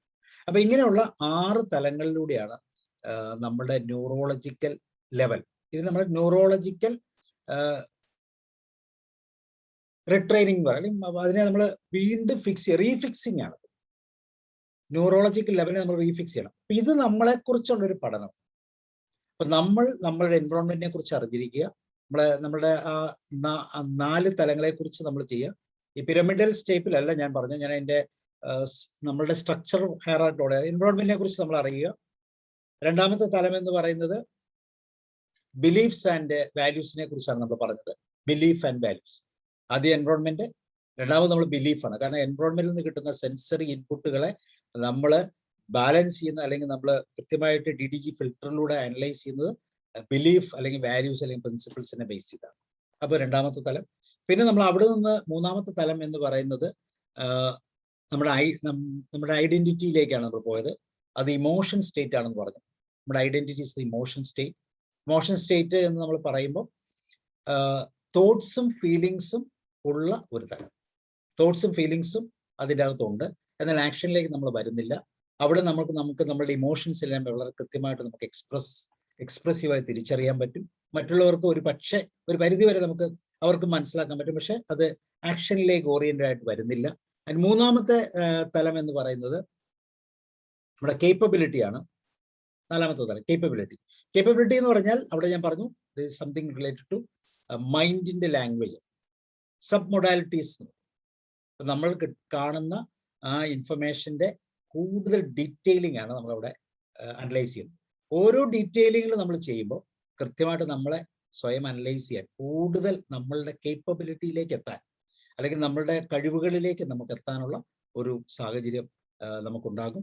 പിന്നെ നമ്മൾ പറഞ്ഞ തലം എന്ന് പറയുന്നത് നമ്മുടെ ബിഹേവിയർ ആണ്. ബിഹേവിയറിന്റെ തലം എന്ന് പറയുമ്പോൾ അവിടെ ആക്ഷനും ഉണ്ട്, തോട്ട്സ് മാത്രമല്ല, ഫീലിങ്സും ആക്ഷനും ഉണ്ട്. അപ്പൊ ഈ ആക്ഷനിലേക്ക് വരുമ്പോൾ ആക്ഷൻ സക്സസ് ആകുന്നുണ്ടോ ഇല്ലയോ, അവിടെ ഒരു ഫീഡ്ബാക്ക് നമുക്ക് ആവശ്യമുണ്ട്. ആക്ഷൻ സക്സസ് ആണെങ്കിൽ നമ്മുടെ ബിഹേവിയർ സക്സസ്ഫുൾ ആണെങ്കിൽ കുഴപ്പമില്ല, അല്ലെങ്കിൽ നമ്മൾ വീണ്ടും ഒരു ഫീഡ്ബാക്ക് സിസ്റ്റത്തിലൂടെ കടന്നു പോകണം. തീർച്ചയായിട്ടും ആ ഫീഡ്ബാക്ക് പ്രോസസ്സ് മുഴുവൻ നടക്കുന്നത് നമ്മുടെ സബ് മൊഡാലിറ്റി ലെവലിലായിരിക്കും, അല്ലെങ്കിൽ കേപ്പബിലിറ്റി ലെവലിലായിരിക്കും. പിന്നെ വരുന്ന പർപ്പസ് ആണ്, വാട്ട് എൽസ്, ഇതിന്റെ അപ്പുറത്തേക്ക് നമുക്ക് എന്ത് ചെയ്യാൻ പറ്റും, അല്ലെങ്കിൽ ഇപ്പോൾ നിൽക്കുന്ന ലെവലിൽ നിന്ന് കൂടുതൽ ഇമ്പ്രൂവ്മെന്റ് ആവശ്യമുണ്ടോ, അതോ ഇത് തന്നെ മതിയോ, അല്ലെങ്കിൽ ഇപ്പോൾ നിൽക്കുന്നത് ടോട്ടൽ ഒരു ഫെയിലിയർ ആണോ, ഇതിന്റെ അടുത്ത തലം എന്താണെന്ന് നമ്മൾ ചിന്തിക്കുന്ന ആറാമത്തെ തലത്തിലേക്ക് നമ്മൾ കടന്നു. അപ്പൊ ഇതാണ് ഏറ്റവും ബേസിക് ആയിട്ടുള്ള NLPയുടെ അല്ലെങ്കിൽ ഓരോ വ്യക്തികളുടെയും ന്യൂറോളജിക്കൽ ലെവൽസ് എന്ന് പറയുന്നത്. അപ്പൊ ഈ ലെവൽസ് നമ്മൾ വ്യക്തമായിട്ട് ഐഡന്റിഫൈ ചെയ്യാം. നമ്മൾക്ക് എവിടെയാണ് ഷോർട്ട് കമ്മിങ് ഉള്ളത്, എവിടെയാണ് നമ്മളുടെ ഇമ്പോർട്ടൻസ് ഉള്ളത്, അല്ലെങ്കിൽ എവിടെയാണ് നമ്മൾ കൂടുതൽ പോസിറ്റീവായിട്ട് നിൽക്കുന്നത് എന്ന് നമ്മൾ തിരിച്ചറിയുക എന്നുള്ളതാണ്.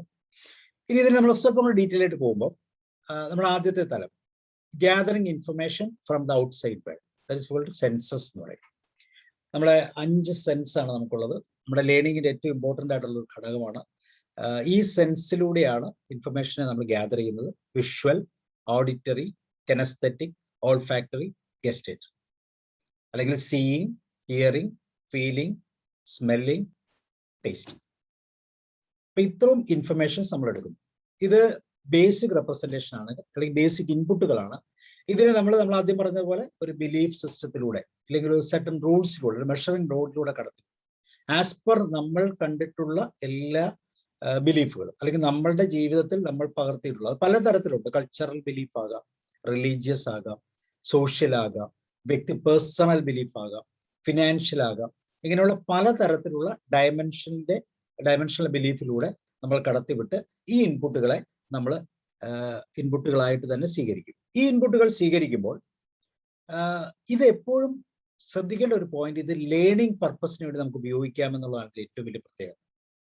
ഇന്ന് നമുക്ക് എല്ലാവർക്കും അറിയാം, NLP എന്ന് പറയുന്നത് ഇറ്റ്സ് എ ലേണിംഗ് ടൂൾ, ഇത് വണ്ടർഫുൾ ലേണിംഗ് ടൂളാണ്. പ്രത്യേകിച്ച് കുട്ടികൾ പഠിക്കുമ്പോൾ, കുട്ടികൾ എന്നല്ല, നമ്മൾ ഏതൊരു ലെവൽ ആളുകൾ പഠിക്കുമ്പോഴും ഈ ഒരു ലേണിങ്ങിന്റെ പാറ്റേണിനെ ഇംപ്രൂവ് ചെയ്യുന്ന ഒരു സിസ്റ്റമാണ് NLPയുടെ ന്യൂറോ ലിംഗ്വിസ്റ്റിക് പ്രോഗ്രാം. കാരണം ന്യൂറൽ ഇൻപുട്ടുകളാണ് നമ്മൾ എടുക്കുന്നത്. ഈ ഇൻപുട്ടുകൾ എടുക്കുന്ന പാറ്റേൺ ഏതാണ് എന്ന് തിരിച്ചറിഞ്ഞാൽ കുട്ടികളെ എക്സ്പീരിയൻസ് ചെയ്യാൻ, അല്ലെങ്കിൽ കുട്ടികളുമായിട്ടുള്ള ബന്ധത്തിൽ ഓരോ കാര്യങ്ങളും നമ്മൾ ഇൻപുട്ടായിട്ട് കൊടുക്കുമ്പോൾ ശ്രദ്ധിക്കുക, അല്ലെങ്കിൽ എങ്ങനെ അവരെ അനലൈസ്, അല്ലെങ്കിൽ അവരുടെ DDG, അവരുടെ ഫിൽറ്റേഴ്സിനെ നമുക്ക് ചൂസ് ചെയ്യാൻ എളുപ്പവും. അപ്പോൾ വളരെ ബെസ്റ്റ് ആയിട്ടുള്ള ലേണിംഗ് ടൂളാണ് NLP എന്ന് പറയുന്നത്. അപ്പോൾ ആ ലെവലിൽ നിന്നുകൊണ്ട് ഇൻപുട്ടുകളെ എടുക്കുമ്പോൾ ശ്രദ്ധിക്കേണ്ട ചില കാര്യങ്ങളെ നമുക്കൊന്ന് പഠിക്കാം. ഇത് ലാറ്ററൽ ഐ മൂവ്മെന്റ്സ് എന്ന് പറയും, അല്ല ഐ ആക്സസിങ് ക്യൂസ് എന്ന് പറയും. ഐ ആക്സസിങ് ട്രിഗറുകളാണ് കണ്ണിന്റെ ചലനങ്ങളെ നമ്മൾ പഠനവുമായിട്ട് എങ്ങനെ കണക്ട് ചെയ്ത് ഉപയോഗിക്കാം. ഈ ഒരു സിസ്റ്റം അധ്യാപകർ പഠിച്ചിരുന്നാൽ, അല്ലെങ്കിൽ മാതാപിതാക്കൾ പഠിച്ചിരുന്നാൽ, തീർച്ചയായിട്ടും കണ്ണിന്റെ ചലനത്തിലൂടെ കുട്ടികളുടെ സെൻസറി ഇൻപുട്ടുകൾ ഏത് തരത്തിലാണ് ഡോമിനന്റ് നമുക്ക് തിരിച്ചറിയാം. ഇവിടെ കൃഷ്ണമണിയുടെ ചലനങ്ങളാണ് പ്രധാനമായിട്ടും ഐ ആക്സസിങ് ക്യൂസ് ആണ് നമ്മൾ ഉപയോഗിക്കുന്നത്. ഇത് ബെസ്റ്റ് ലേണിംഗ് സിസ്റ്റമാണ്. ഇതാണ് ഏറ്റവും കൂടുതൽ ഫണ്ടമെന്റലായിട്ട് നമുക്ക് ഉപയോഗിക്കാൻ പറ്റുന്ന ന്യൂറോ സയൻസുമായിട്ട് ബന്ധപ്പെട്ട ഒരു സിസ്റ്റം.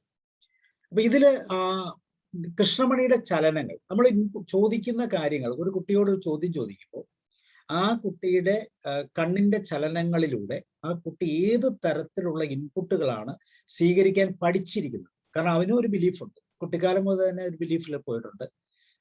അതിന് കുറച്ച് ഇൻപുട്ടുകൾ എടുക്കുന്ന മെത്തേഡുകളുണ്ട് നമ്മൾ പഠിപ്പിക്കുന്നത്. നമ്മൾ കുട്ടികളെ വായിച്ചു പഠിക്കൂ എന്ന് പറഞ്ഞിട്ടാണെങ്കിൽ കുട്ടികൾ വായിച്ചു പഠിക്കും. ചില കുട്ടികൾ വായിക്കുന്നത് മാത്രമല്ല ഒച്ചത്തിലൂടെ വായിക്കും. അപ്പൊ അവർ വായിക്കുന്നത് തന്നെ അവർ കേട്ടുകൊണ്ട് പഠിക്കുന്ന ഒരു ടെൻഡൻസി. കണ്ണുകൊണ്ട് കണ്ടു പഠിക്കുന്നവരുണ്ട്, ചെവി കൊണ്ട് കാണുന്നത് കേട്ട് പഠിക്കുന്നവരുണ്ട്. മറ്റൊരു തരം കുട്ടികൾ എന്ന് പറയുന്നത്, അല്ലെങ്കിൽ നമ്മുടെയൊക്കെ ശീലങ്ങൾ, കൈ ഇങ്ങനെ ലൈൻ ബൈ ലൈനിൽ കൂടെ ഓടിച്ചുകൊണ്ട് പഠിക്കുന്നത്. ഓരോ ലൈൻ സെന്റൻസ് ബൈ, അല്ലെങ്കിൽ നമ്മൾ വേർഡ് ബൈ വേർഡ് കൈ ഇങ്ങനെ മൂവ് ചെയ്ത് പഠിക്കുന്നത്. So we call it as kinesthetic. അപ്പോൾ വിഷ്വൽ ഉണ്ട്, ഓഡിറ്ററി ഉണ്ട്, കെനസ്തെറ്റിക് ഉണ്ട്. അപ്പോൾ ലേണിംഗ് നമ്മൾ 3 തരത്തിലുള്ള സിസ്റ്റമാണ് നമ്മൾ യൂസ് ചെയ്യുന്നത്. സ്മെല്ലിന്റെയും അല്ലെങ്കിൽ ഗസ്റ്റേറ്ററി, അത് നമ്മൾ അത്ര ഓൾഫാക്ടറി ഒന്നും നമ്മൾ അത്ര യൂസ് ചെയ്യാറില്ല. പക്ഷെ ഇവിടെ 3ഉം വിഷ്വൽ, ഓഡിറ്ററി, കെനസ്തെറ്റിക്. അപ്പൊ ലേണിംഗ് പർപ്പസിന് ഈ 3 തരത്തിലുള്ള സിസ്റ്റം നമ്മളിപ്പോൾ യൂസ് ചെയ്യാറുണ്ട്. അപ്പൊ ഇതിൽ നമ്മുടെ മുമ്പിലിരിക്കുന്ന കുട്ടി, നമ്മൾ പഠിപ്പിക്കുന്ന കുട്ടി ഏത് തരത്തിലുള്ള ലേണിംഗ് ആണ് സ്വായത്തമാക്കിയിരിക്കുന്നത് എന്ന് നമുക്ക് മനസ്സിലാക്കിയെടുക്കാനുള്ള വളരെ ഈസിയസ്റ്റ് ആയിട്ടുള്ള ഒരു മെത്തഡാണ് ഐ ആക്സസിങ് ക്യൂസ് എന്ന് പറയുന്നത്.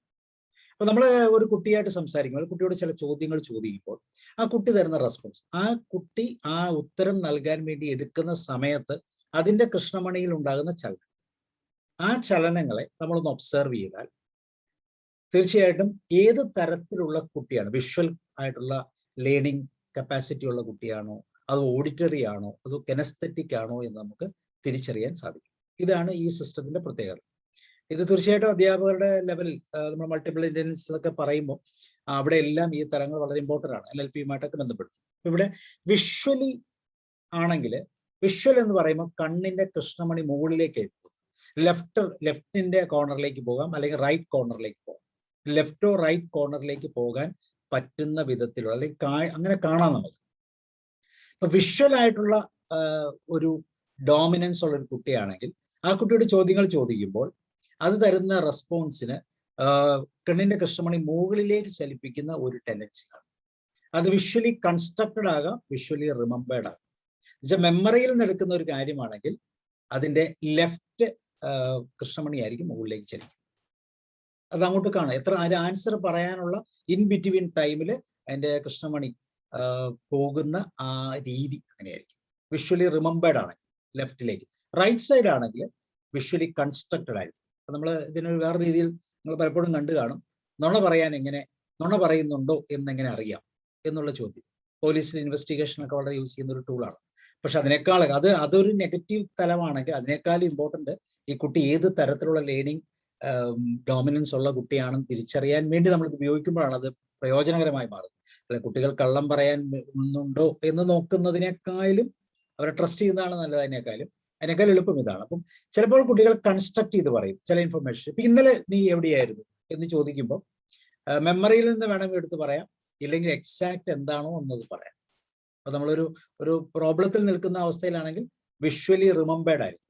ആ പ്രോബ്ലത്തിൽ നിൽക്കുമ്പോൾ വിഷ്വലി കൺസ്ട്രക്റ്റഡ് ആകാം, വിഷ്വലി റിമെമ്പേർഡ് ആകാം. അപ്പൊ ഇൻഫർമേഷൻസ് എടുക്കുന്നത് വിഷ്വൽ ഇൻഫർമേഷൻ ആണെങ്കിൽ കണ്ണിന്റെ റെറ്റിന മുകളിലേക്ക് പോകും, കണ്ണിന്റെ ചലനങ്ങൾ മുകളിലേക്ക് പോകുന്നതായിട്ട് നമുക്ക് കാണാം. അത് വിഷ്വലി റിമെമ്പേർഡ് ആണെങ്കിൽ ലെഫ്റ്റ് സൈഡിലേക്ക്, വിഷ്വലി കൺസ്ട്രക്റ്റഡ് ആണെങ്കിൽ റൈറ്റ് സൈഡിലേക്ക് മൂവ് ചെയ്യുന്നതായിട്ട് കാണാം. ഇതാണ് ഒരു മെത്തേഡ്. അപ്പൊ ഇങ്ങനെയുള്ള കുട്ടികൾ വിഷ്വലി ഡോമിനന്റ് ആയിട്ടുള്ള കുട്ടികളാണ്. ഇങ്ങനെയുള്ള കുട്ടികൾക്ക് കണ്ടു പഠിക്കുന്നതാണ് ഇഷ്ടം.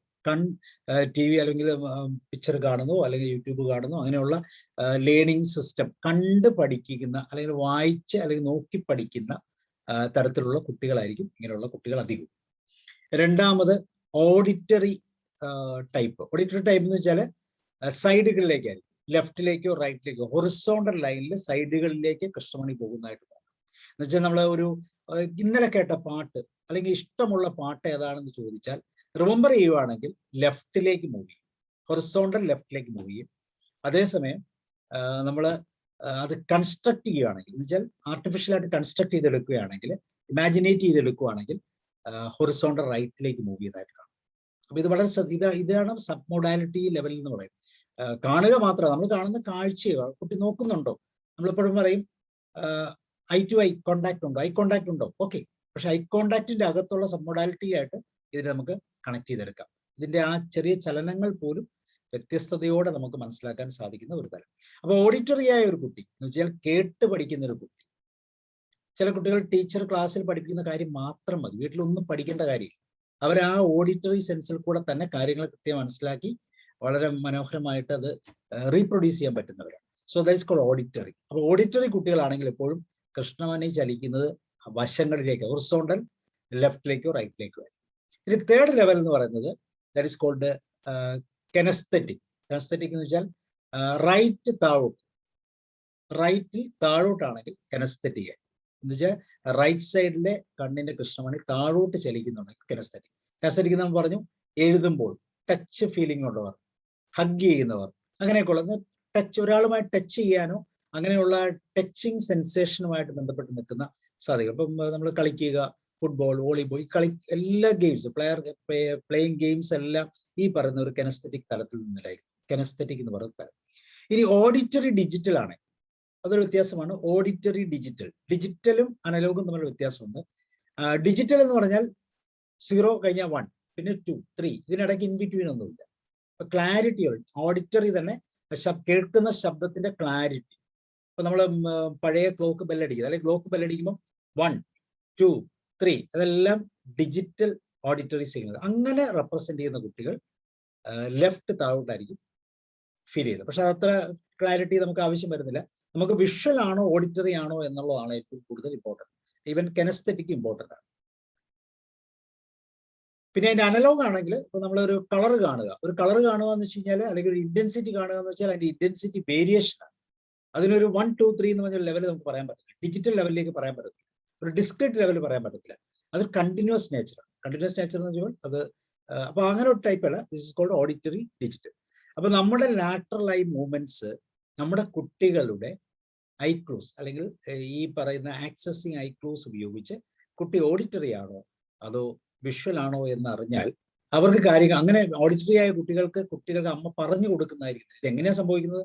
അമ്മ കൊടുക്കുന്ന ശീലം, കുട്ടിക്കാലത്ത് അമ്മ പറഞ്ഞു കൊടുത്താണ് പഠിപ്പിക്കുന്നതെങ്കിൽ ആ കുട്ടികൾ നോർമലി ഓഡിറ്ററി ആയിട്ട് മാറും. അത് കുട്ടികൾ വിഷ്വലി കണ്ടാണ് പഠിക്കുന്നതെങ്കിൽ അവര് വിഷ്വലി ഡോമിനന്റ് ആയിട്ട് മാറും. ഇനി അവർ കെനസ്തെറ്റിക്, കൈകൊണ്ട് ടച്ച് ചെയ്തിട്ടാണ് പഠിക്കുക, അല്ലെങ്കിൽ എഴുതി പഠിക്കുന്ന കുട്ടി, കറക്റ്റായിട്ട് എഴുതി പഠിക്കുന്ന കുട്ടികളാണ്. എഴുതി പഠിച്ചേ പറ്റൂ. അല്ലെങ്കിൽ ഒരു പടം വരയ്ക്കുക, എന്ത് കണ്ടാലും റെപ്രസെന്റേഷൻ ഉണ്ട്. ശ്രദ്ധിച്ചു നോക്കിയാൽ നമ്മൾ ചുമ്മാ ഇരിക്കുമ്പോഴത്തേക്ക് എപ്പോഴും ഇങ്ങനെ പേപ്പറിലൊക്കെ കുത്തി വരച്ചുകൊണ്ടിരിക്കുന്ന പിള്ളേർ കാണും. അല്ലെങ്കിൽ നമ്മൾ പ്രസംഗം അല്ലെങ്കിൽ എന്തെങ്കിലും ക്ലാസ് കേട്ടുകൊണ്ടിരുന്നാലും ഇങ്ങനെ കുറിച്ചുകൊണ്ട്, ഇവരെല്ലാം ഒരു കെനസ്തെറ്റിക് നേച്ചറാണ്. ഇനി തന്നെയല്ല, ഇത് 3 കോമ്പിനേഷൻസും ഉണ്ടാകാം, വിഷ്വൽ, ഓഡിറ്ററി, കെനസ്തെറ്റിക്. ഇതിന്റെ കോമ്പിനേഷൻസും ഉണ്ടാകാം. അവിടെയും ഡോമിനൻസ് നമുക്ക് കൃത്യമായിട്ട് അറിയാം. ഇപ്പൊ ഏത് തരത്തിലുള്ള കുട്ടികളാണ് അവരുടെ ലേണിംഗ് സ്റ്റൈൽ എന്ന് നമ്മൾ തിരിച്ചറിഞ്ഞാൽ വളരെ ഈസി ആയിട്ട് ആ കുട്ടികൾക്ക് മുന്നോട്ടുള്ള പഠനത്തിന് സഹായിക്കുന്ന തരത്തിലുള്ള അസിസ്റ്റൻസ് കൊടുക്കാൻ സാധിക്കും എന്നുള്ളതാണ്. ഇപ്പൊ നമ്മൾ ബൈജൂസ് ആപ്പ് ഒക്കെ കേട്ടത്. ബൈജൂസ് ആപ്പ് ഒക്കെ പറയുന്നത് അധികവും നമ്മൾ വിഷ്വലാണ്, വിഷ്വലും ഓഡിറ്ററിയും ഉണ്ട്. അപ്പൊ വിഷ്വലും ഓഡിറ്ററിയും ആകുന്ന തരത്തിലേക്ക്, ഒരിക്കലും അത് കെനസ്തെറ്റിക് തലത്തിലേക്ക് അത് പോകുന്നില്ല. അപ്പൊ കെനസ്തെറ്റിക് പഠിച്ച ഒരു കുട്ടി, അല്ലെങ്കിൽ നമ്മൾ പഠിപ്പിക്കുന്ന ടീച്ചേഴ്സ്, അത് ഏതാണ്? വിഷ്വൽ ടൈപ്പ് ടീച്ചേഴ്സ് ഉണ്ട്, ഓഡിറ്ററി ഉണ്ട്, കെനസ്തെറ്റിക് ഉണ്ട്. ഇവർ പഠിപ്പിക്കുന്ന പാറ്റേൺ മറ്റു കുട്ടികൾക്ക് ചിലപ്പോൾ അക്സെപ്റ്റ് ചെയ്യണമെന്ന്. ചില ടീച്ചേഴ്സിന് അവർക്ക് ഇഷ്ടമല്ലാതെ വരുന്നതിൻ്റെ ഒരു പ്രധാനപ്പെട്ട കാരണം ഈ ഈ ഈ കമ്പാരിസൺ ക്ലിയർ ആയി വരാത്തതുകൊണ്ട്, അല്ലെങ്കിൽ ഇവിടെ ഒരു ഡിഫറൻസ് വരുന്നതുകൊണ്ടാണ്. ടീച്ചർ ഒരുപക്ഷെ വിഷ്വൽ ആകാം, കുട്ടി ചിലപ്പോൾ കെനസ്തെറ്റിക് ആകാം, അല്ലെങ്കിൽ ഓഡിറ്ററി ആകാം. ഇങ്ങനെയുള്ള പ്രശ്നങ്ങൾ വരുമ്പോൾ പലപ്പോഴും ഈ ഡോമിനൻസ് മാറിപ്പോകും, അല്ലെങ്കിൽ പഠനത്തിനോടുള്ള താല്പര്യം തന്നെ പലപ്പോഴും മാറിപ്പോകാനുള്ള സാധ്യത. അപ്പൊ ഇതാണ് ഒന്നാമത്തെ ഒരു മെത്തേഡായിട്ട് നമ്മൾ കാണുന്നത്. പിന്നെ നമ്മൾ പറയുന്നത് ഇത് മനസ്സിലാക്കാൻ വേണ്ടി ചില ചോദ്യങ്ങൾ നമുക്ക് കുട്ടികളോട് ചോദിക്കാം. Imagine red circle inside blue. ഇപ്പൊ റെഡ് ഇൻസൈഡ് ബ്ലൂ, ഇതൊരു വിഷ്വൽ ക്വസ്റ്റ്യൻ ആണ്. ഈ വിഷ്വൽ ക്വസ്റ്റ്യൻ ചോദിക്കുമ്പോൾ ഈ വിഷ്വലായിട്ട് കുട്ടികൾ മൂവ് ചെയ്യുന്ന, കാരണം എപ്പോഴും ഒരു തോട്ട് പ്രോസസ് ഉണ്ടെങ്കിൽ മാത്രമേ ഈ ക്ലൂസ് നമുക്ക് കണ്ടുപിടിക്കാൻ പറ്റൂ. പെട്ടെന്ന് ആൻസർ പറഞ്ഞാൽ, പെട്ടെന്നൊരു ചോദ്യം ചോദിച്ചാൽ ആൻസർ കിട്ടിക്കഴിഞ്ഞാൽ പറ്റത്തില്ല. കാറിന്റെ കളർ ഏതാണെന്ന് ചോദിച്ചു കഴിഞ്ഞാൽ സഡൻ ആയിട്ട് എടുത്ത് പറയാം, നമുക്ക് ഒരു മെമ്മറി പെട്ടെന്നൊക്കെ റീകൺസ്ട്രക്ട് ചെയ്തെടുക്കാൻ പറ്റും. പക്ഷെ എപ്പോഴും ഒരു തോട്ട് പ്രോസസ്സ് വേണം, അത് ചിന്തിക്കാൻ. നമ്മുടെ പുറകിലുള്ള വാതിലിന്റെ പടിയുടെ കളർ എന്താണ്, അല്ലെങ്കിൽ അങ്ങനത്തെ ഉള്ള വേരിയേഷൻസ് വരുന്ന, അല്ലെങ്കിൽ സ്വല്പം തോട്ട് പ്രോസസ് ഇനിഷ്യേറ്റ് ചെയ്യുന്ന ചില ചോദ്യങ്ങൾ എപ്പോഴും നമുക്ക് വേണം. Imagine red circle inside blue. അപ്പൊ ഒരു എന്താ പറയുക, റെഡ് സർക്കിൾ അത് ബ്ലൂവിന്റെ ഇൻസൈഡ് എന്നൊക്കെ പറയുമ്പോൾ ഇത് ഇമാജിനേഷൻ വരും. അപ്പൊ കുട്ടികളുടെ കണ്ണിന്റെ ചലനങ്ങൾ നമ്മൾ ശ്രദ്ധിച്ചാൽ, അത്ര ഈസി അല്ല, നമ്മൾ മോഡാലിറ്റിയിലേക്ക് നമ്മൾ കടന്നു വരണം, എന്നാലും നമുക്ക് എക്സസ് ചെയ്യാൻ പറ്റുള്ളൂ.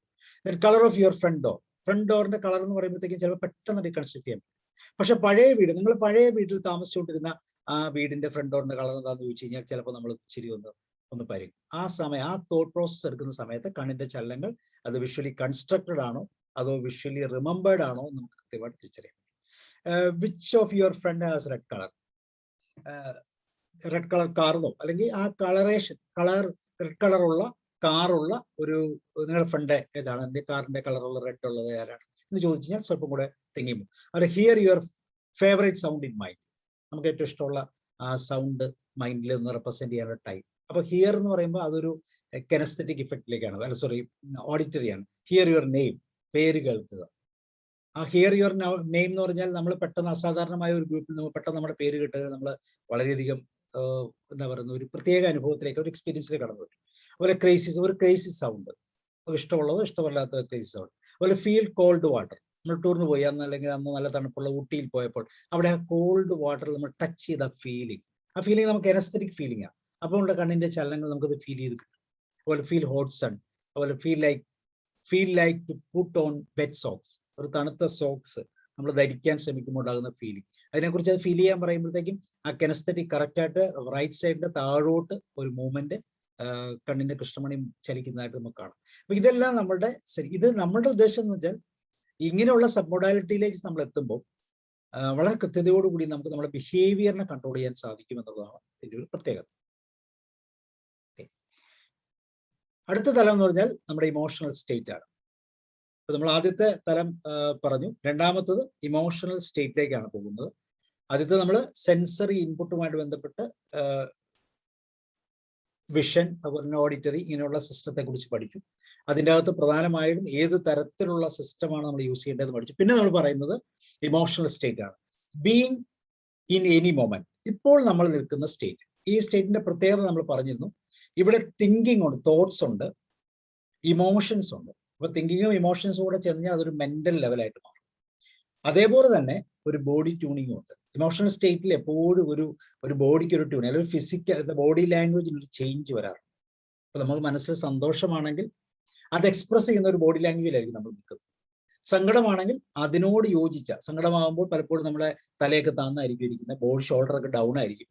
അങ്ങനെ ഒരു നെഗറ്റീവ്, അല്ലെങ്കിൽ നമ്മുടെ ഒരു നെഗറ്റീവ് സെൻസ് കീപ്പ് ചെയ്യുന്ന ഒരു നെഗറ്റീവ് ഇമോഷൻസ് ഉള്ള ഒരു സിസ്റ്റത്തിലായിരിക്കും നമ്മൾ നിൽക്കുന്നത്. Body tuning important. അത് ഫിസിക്കലായിട്ട് നമുക്ക് ഫീൽ ചെയ്യും, ഒരുപക്ഷെ നമുക്ക് കൃത്യമായിട്ട് ഫീൽ ചെയ്യും. അതുകൊണ്ടാണ് ഇമോഷണൽ സ്റ്റേറ്റിന്റെ ആ തല നമുക്ക് കൃത്യമായിട്ട് ഫീൽ ചെയ്യും. അപ്പോൾ ഒരു മെന്റൽ ആൻഡ് ഫിസിക്കൽ സ്റ്റേറ്റ് കൃത്യമായിട്ട് എക്സ്പീരിയൻസ് ചെയ്യാൻ പറ്റുന്ന തലമാണ് നമ്മൾ ഇപ്പോൾ നിൽക്കുന്ന മൊമെന്റ്.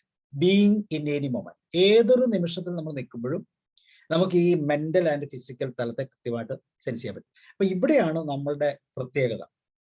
കാരണം ഈ സെൻസേഷനെ, അതിന്റെ റേഞ്ച് എത്രമാത്രം, അതിന്റെ മെഷറിങ് എത്രയാണ്, അതിന്റെ സ്കെയിൽ എന്ന് നമുക്ക് കൃത്യമായിട്ട് ഐഡന്റിഫൈ ചെയ്യാൻ പറ്റുന്ന ഒരു തരം. അത് നമ്മൾ പറയുന്നത് base line state. Base line state, നമുക്കൊരു ബേസ് ലൈൻ ഉണ്ട്. ചില വ്യക്തികളെ നമ്മൾ കണ്ടറിയാം, യാതൊരു ചേഞ്ചും ഇല്ലാതെ വളരെ ക്രിയേറ്റീവായിട്ട് നിലനിൽക്കുന്ന ചില വ്യക്തി. ഒരു ചേഞ്ചസ് ഒന്നും പറയാനില്ല, എപ്പോഴും അവർ സ്റ്റേബിളാണ്. നമ്മൾ ഇപ്പം ട്രാൻസാക്ഷൻ അനാലിസിസ് പറയുമ്പോൾ അഡൽട്ട് സ്റ്റേറ്റ്, ഒരു വലിയ ചേഞ്ചസ് അവർ സറൗണ്ടിങ് വരുന്ന ഒരു പുഷൊന്നും അവരെ അഫക്റ്റ് ചെയ്യാറില്ല.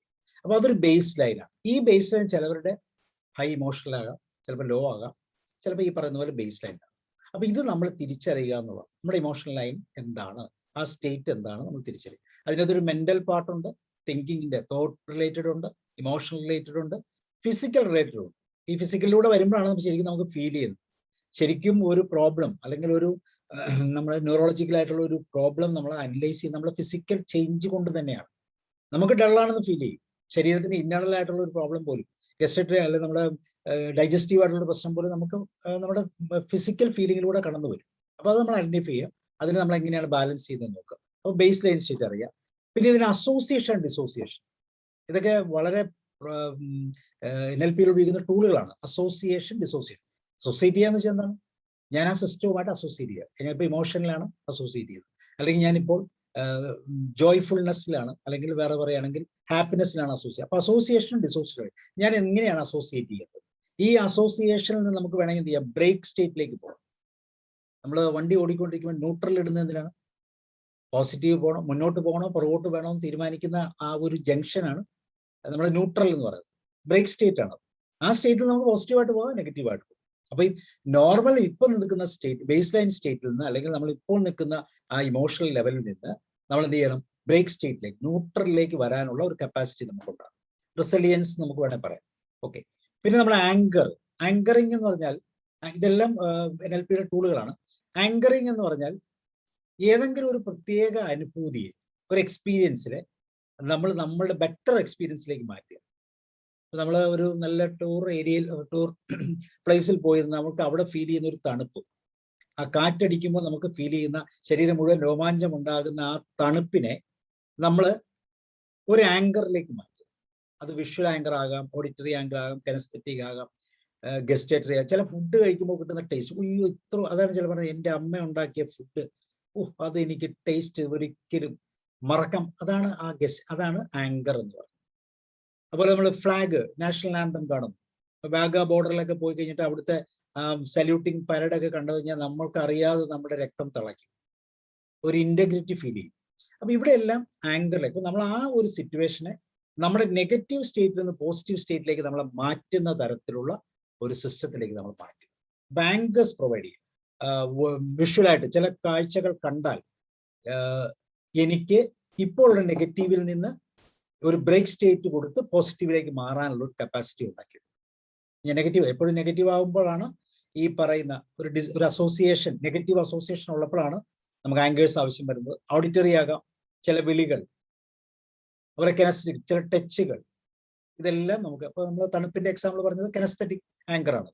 അപ്പൊ ഇങ്ങനെ നമുക്കതിനെ, ചില സ്മെല്ലുകൾ, break state. Then pattern interrupts. Pattern interrupts എന്ന് വെച്ചാൽ ബ്രേക്ക് സ്റ്റേറ്റിലേക്ക് എത്തണമെങ്കിൽ നമ്മൾ ഇപ്പോൾ നിൽക്കുന്ന പാറ്റേൺ ഒരു ഇൻട്രപ്ഷൻ ആണ്. അപ്പൊ ആ ഇൻട്രപ്ഷനിലൂടെ നമ്മൾ പാറ്റേണിലേക്ക്, ബ്രേക്കിലേക്ക് കടന്നു വരിക, അന്നൊരു ആങ്കർ കൊടുത്ത് മുന്നോട്ട്. റിസോഴ്സ് ആങ്കർ, ചില പർട്ടിക്കുലർ റിസോഴ്സ് ഉപയോഗിച്ചുകൊണ്ട് നമുക്ക് ആങ്കർ ചെയ്യും. പർട്ടിക്കുലർ ആയിട്ട് ചില റിസോഴ്സ് എന്ന് വെച്ചാൽ നമ്മളുടെ ഒരു ഇൻപുട്ടാണ്. ട്രിഗർ, ആങ്കർ എന്ന് പറഞ്ഞാൽ തന്നെ ഒരു ട്രിഗർ ആണ്. റിസോഴ്സ് എന്ന് വെച്ചാൽ ചില മെറ്റീരിയൽസ് ഉപയോഗിച്ച് നമുക്ക് ആങ്കർ ചെയ്യാം. സ്പെഷ്യലൈസ്ഡ് ആങ്കറിലേക്ക് നമുക്ക് കൊണ്ടുപോകാം.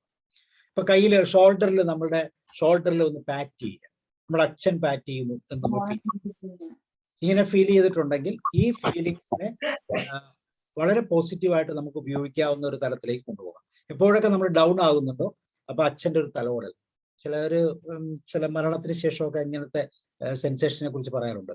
എന്നെ വന്ന് ആശ്വസിപ്പിച്ചു പോയി എന്നൊക്കെ പറയുമ്പോൾ ഇവർക്ക് അത് കിട്ടുന്ന ഒരു ആങ്കറിങ് തലത്തിലൂടെയാണ് കിട്ടുന്നത്. അപ്പൊ ഇത് ഇവിടെ റിസോഴ്സ് ആങ്കർ, പർട്ടിക്കുലർ ഒബ്ജക്റ്റ് ഉപയോഗിച്ചുകൊണ്ട് നമുക്ക് ആൻസർ ചെയ്യാം. അത് നമുക്ക് വിഷ്വൽ ഇതെല്ലാം ഉപയോഗിക്കാം. പിന്നെ വരുന്നത് കാലിബ്രേറ്റിംഗ്. ഈ പറയുന്ന ലെവൽ, നമ്മുടെ ബേസ് ലൈൻ, അല്ലെങ്കിൽ ഞാൻ ആദ്യമേ പറഞ്ഞു ഇമോഷണൽ സ്റ്റേറ്റ് നമ്മൾ മെഷർ ചെയ്യും. എത്രയാണ്? നമ്മൾ EFT പഠിച്ചു, അച്ഛൻ നമ്മൾ EFT പഠിച്ചു. EFT പഠിച്ചപ്പോൾ ഷുഡ് എന്ന് പറഞ്ഞൊരു സബ്ജക്റ്റീവ് ലെവലിനെ കുറിച്ച് നമ്മൾ പറഞ്ഞു. ആ ഡിസോർഡറിന്റെ സബ്ജക്റ്റീവ് ലെവലിനെ കുറിച്ച് പറഞ്ഞു. അപ്പൊ നമ്മൾക്ക് എപ്പോഴും നമ്മൾ അറിയേണ്ടത് നമ്മളുടെ ശരീരത്തിൽ ഉണ്ടാകുന്ന ഇമോഷൻ, അതിൻ്റെ ഒരു കാലിബ്രേഷൻ നമുക്കുണ്ട്. ഈ കാലിബ്രേഷനിലൂടെയാണ് നമ്മൾ അതിനെ അഡ്രസ് ചെയ്യേണ്ടത്. അതുകൊണ്ട് പലപ്പോഴും നമ്മൾ ശ്രദ്ധിക്കുക, നമ്മുടെ ശരീരത്തിൽ ഒത്തിരി അസുഖങ്ങളുണ്ട്. പലപ്പോഴും ഷുഗർ വരുന്ന ആൾക്കാരൊന്ന് ശ്രദ്ധിച്ചു നോക്കൂ. ഷുഗർ വന്ന് ഒരു പർട്ടിക്കുലർ ലെവൽ കഴിഞ്ഞ്, എന്ന് വെച്ചാൽ ഷുഗർ വരുമ്പോൾ തന്നെ നമ്മുടെ നോർമൽ ആയിട്ടുള്ള മെംബ്രെയിൻസ്, അല്ലെങ്കിൽ ഈ പറയുന്ന രക്തക്കുഴലുകളെല്ലാം ദ്രവിച്ചു പോകാനുള്ള സാധ്യതയുണ്ട്. 300-400 ഒക്കെ വന്നു കഴിയുമ്പോൾ ആരോഗ്യത്തിന് ശക്തി കൊണ്ട് 300 400 വന്നാലൊന്നും എനിക്കൊരു കുഴപ്പമില്ലെന്നൊക്കെ പറഞ്ഞ് നടക്കുന്ന ആൾക്കാരെ കണ്ടിട്ടുണ്ട്. പക്ഷെ ഒരു പർട്ടിക്കുലർ ടൈം കഴിയുമ്പോൾ ഇവരുടെ ഈ ബ്ലഡ് വെസൽസ് എല്ലാം ഷ്രിങ്ക് ചെയ്ത് ബ്രേക്ക് ചെയ്ത് പോകും. പിന്നെ അസഹനീയമായ എന്തായിരിക്കും, വേദനയായിരിക്കും. അപ്പൊ ഇവിടെയാണ് നമ്മൾ ഈ കാലിബ്രേഷൻ നമ്മൾ അപ്ലൈ ചെയ്യുന്നത്. ഷുഗർ ലെവൽ ഒരു കാലിബ്രേഷൻ. അപ്പോൾ നമ്മുടെ ബോഡിയുടെ ഫിസിക്കൽ സ്റ്റേറ്റ് നെഗറ്റീവ് ആണ് എന്ന് കാണിക്കുന്ന ഒരു കാലിബ്രേഷൻ ആണത്. ഈ കാലിബ്രേഷൻ സ്റ്റേറ്റിനെ നമ്മൾ കൃത്യമായിട്ട് അഡ്രസ് ചെയ്താൽ മാത്രമേ നമുക്ക് അതിനുള്ള ഒരു ഇന്റർവെൻഷൻ പറ്റത്തുള്ളൂ. ഓക്കെ, നെക്സ്റ്റ് ലെവൽ എന്ന് പറയുന്നത് ചേഞ്ചിങ് ഇമോഷണൽ സ്റ്റേറ്റ്സ്. നമ്മുടെ ഇമോഷണൽ സ്റ്റേറ്റ് ചേഞ്ച് ചെയ്യാനുള്ള നമ്മുടെ തലങ്ങൾ. അപ്പൊ നമ്മളെപ്പോഴും ഏതെങ്കിലും ഒരു ഇമോഷണൽ സ്റ്റേറ്റ് ആണ് നമ്മൾ നിൽക്കുന്നത്. ആ ഇമോഷണൽ സ്റ്റേറ്റിനെ നമുക്ക് ചേഞ്ച് ചെയ്യാൻ നമുക്ക് എന്തൊക്കെ ചെയ്യാം? വളരെ ഈസി ആയിട്ട് ചെയ്യാവുന്ന ഒരു ചില മെത്തേഡുകളാണ് ഞാൻ എഴുതിയിരിക്കുന്നത്. Be aware of our state. അത് ഇപ്പോൾ തൊട്ട് മുമ്പ് പറഞ്ഞ കാലിബ്രേഷൻ ആവശ്യം. ബ്രേക്ക് സ്റ്റേറ്റ് എന്താണെന്ന് അറിയാം, ബേസ് ലൈൻ എന്താണെന്ന് അറിയാം. പിന്നെ നമ്മൾ എന്താ ചെയ്യുന്നത്? ആങ്കറിങ് നമുക്ക് ഉപയോഗിക്കാൻ അറിയാമോ എന്നറിയാം. പിന്നെ നമ്മൾ ചെയ്യുന്നത് എന്താണ്? ഇന്ററപ്റ്റ് ചെയ്യാൻ അറിയാം. അപ്പൊ ഇങ്ങനെയുള്ള പ്രോസസ്. അപ്പൊ അവെയർ ഓഫ് അവർ സ്റ്റേറ്റ്, ഈ സ്റ്റേറ്റിന്റെ അത് നമ്മുടെ കാലിബ്രേഷൻ ആണ് ഇതിന്റെ ഏറ്റവും ഇമ്പോർട്ടൻ്റ് ആയിട്ടുള്ളത്. നമ്മുടെ ലെവലിനെ നമ്മൾ കാലിബ്രേറ്റ് ചെയ്യുക, നമ്മളിലുള്ള ആ ഡിസ്കംഫർട്ടിനെ നമ്മളൊന്ന് കാലിബ്രേറ്റ് ചെയ്യുക. Then change your thinking pattern മാറ്റുക. ഇപ്പൊ ഞാൻ എക്സാമ്പിൾ പറഞ്ഞു, ആദ്യത്തെ ഷുഗറിന്റെ കേസ് പറഞ്ഞു. ഒരു കാലിബ്രേഷൻ കിട്ടി, 300 ആണ് ഷുഗർ. അപ്പൊ നമ്മുടെ തിങ്കിങ് പാറ്റേൺ മാറ്റണം. 300 പാറ്റേൺ ഉണ്ടായിട്ടും എനിക്കൊരു കുഴപ്പവുമില്ല എന്ന് പറയുന്നതിന് പകരം 300 എന്ന് പറയുന്നത് ദാറ്റ് ഈസ് സംതിങ് റോങ് എന്ന് നമ്മൾ ഫിസിക്കലി റെപ്രസെന്റ് ചെയ്യണം. അപ്പൊ തിങ്കിങ് പാറ്റേൺ മാറ്റും. ഇതിന്റെ ആഫ്റ്റർ ഇഫക്റ്റ് ആണ് നോക്കുന്നത്, ഇതിന്റെ ഔട്ട്കം ആണ് നമ്മൾ നോക്കുന്നത്. ഇപ്പോഴുള്ള പ്രസന്റ് സ്റ്റേറ്റ് അല്ല, ഇതിന്റെ ഔട്ട്കം. അതാണ് നമ്മൾ ലാസ്റ്റ് പറഞ്ഞത്. ഇതല്ലാതെ മറ്റെന്തെങ്കിലും ഓപ്ഷൻ ഉണ്ടോ എന്ന് നമ്മൾ ചിന്തിക്കുന്ന തലമാണ്. Change your thinking. Then change body tuning. അവിടെയാണ് നമ്മൾ ബോഡിയിലേക്ക് വരുന്നത്. അപ്പൊ ഈ ചേഞ്ച് കൊണ്ട് ബോഡി ട്യൂണിങ് എന്താണ്? മസാജ് വേണം. സെൽസ് നഷ്ടപ്പെട്ടുകൊണ്ടിരിക്കുകയാണ്, അവിടെ നമ്മൾ ടുഷൻ മസാജ് കൊടുക്കേണ്ടി വരും. അല്ലെങ്കിൽ നമ്മളൊരു ഫിസിക്കൽ ആയിട്ടുള്ള ഒരു ചേഞ്ച്, ഒരു ഒരു ട്രീറ്റ്മെന്റ് നമ്മൾ അപ്ലൈ ചെയ്യേണ്ടി വരും. ദെൻ നമ്മുടെ ശരീരത്തിന് ഒരു മൂവ്മെന്റ്, ബോഡി ലാംഗ്വേജിന് ഒരു ചേഞ്ച് വരിക. ചേഞ്ചിങ് കൂട്ടിയിട്ടാണെങ്കിൽ വെച്ചാൽ നമ്മൾ ബോഡി ലാംഗ്വേജ് തന്നെ മാറ്റുക, മൂവ്മെന്റ്സ് ഉണ്ടാക്കുക, ബ്രീത്തിങ് പാറ്റേൺസ് മാറ്റുക. എല്ലാം ചേഞ്ച് മൂവ്മെന്റ്സ്. നമ്മുടെ മൂവ്മെന്റ്, ബോഡി ലാംഗ്വേജിന്റെ മൂവ്മെന്റ്സ് മാറ്റുക. Change breathing. ഇപ്പൊ നമ്മൾ ഏതെങ്കിലും ഒരു രോഗം വന്നു കഴിഞ്ഞാൽ യോഗ പ്രാക്ടീസ് ചെയ്യുമ്പോൾ ആ രോഗത്തോട് അടിസ്ഥാനപ്പെടുത്തിയിട്ടാണ് നമ്മൾ യോഗ പ്രാക്ടീസ്. പോസിറ്റീവ് എന്താണ്, നെഗറ്റീവ് എന്താണ് തിരിച്ചറിഞ്ഞാൽ അതിന് വേണ്ട ചില ക്രിയകളായിരിക്കും നമ്മൾ അപ്ലൈ ചെയ്യുന്നത്. So movements, change movements. Change breathing pattern. Change vision. Vision എന്ന് വെച്ചാൽ നമ്മൾ കാണുന്നതല്ല, കാഴ്ചയല്ല, അതിന്റെ ഔട്ട്കമാണ്, ഫൈനൽ, അതിന്റെ സ്റ്റേറ്റ്. ഇങ്ങനെ വന്നാൽ അതെന്ത് വരും? ഇങ്ങനെയുള്ളവരുമായിട്ട് ഇന്ററാക്ട് ചെയ്യും, നമ്മൾ വിഷൻ മാറ്റും. Then relax muscles.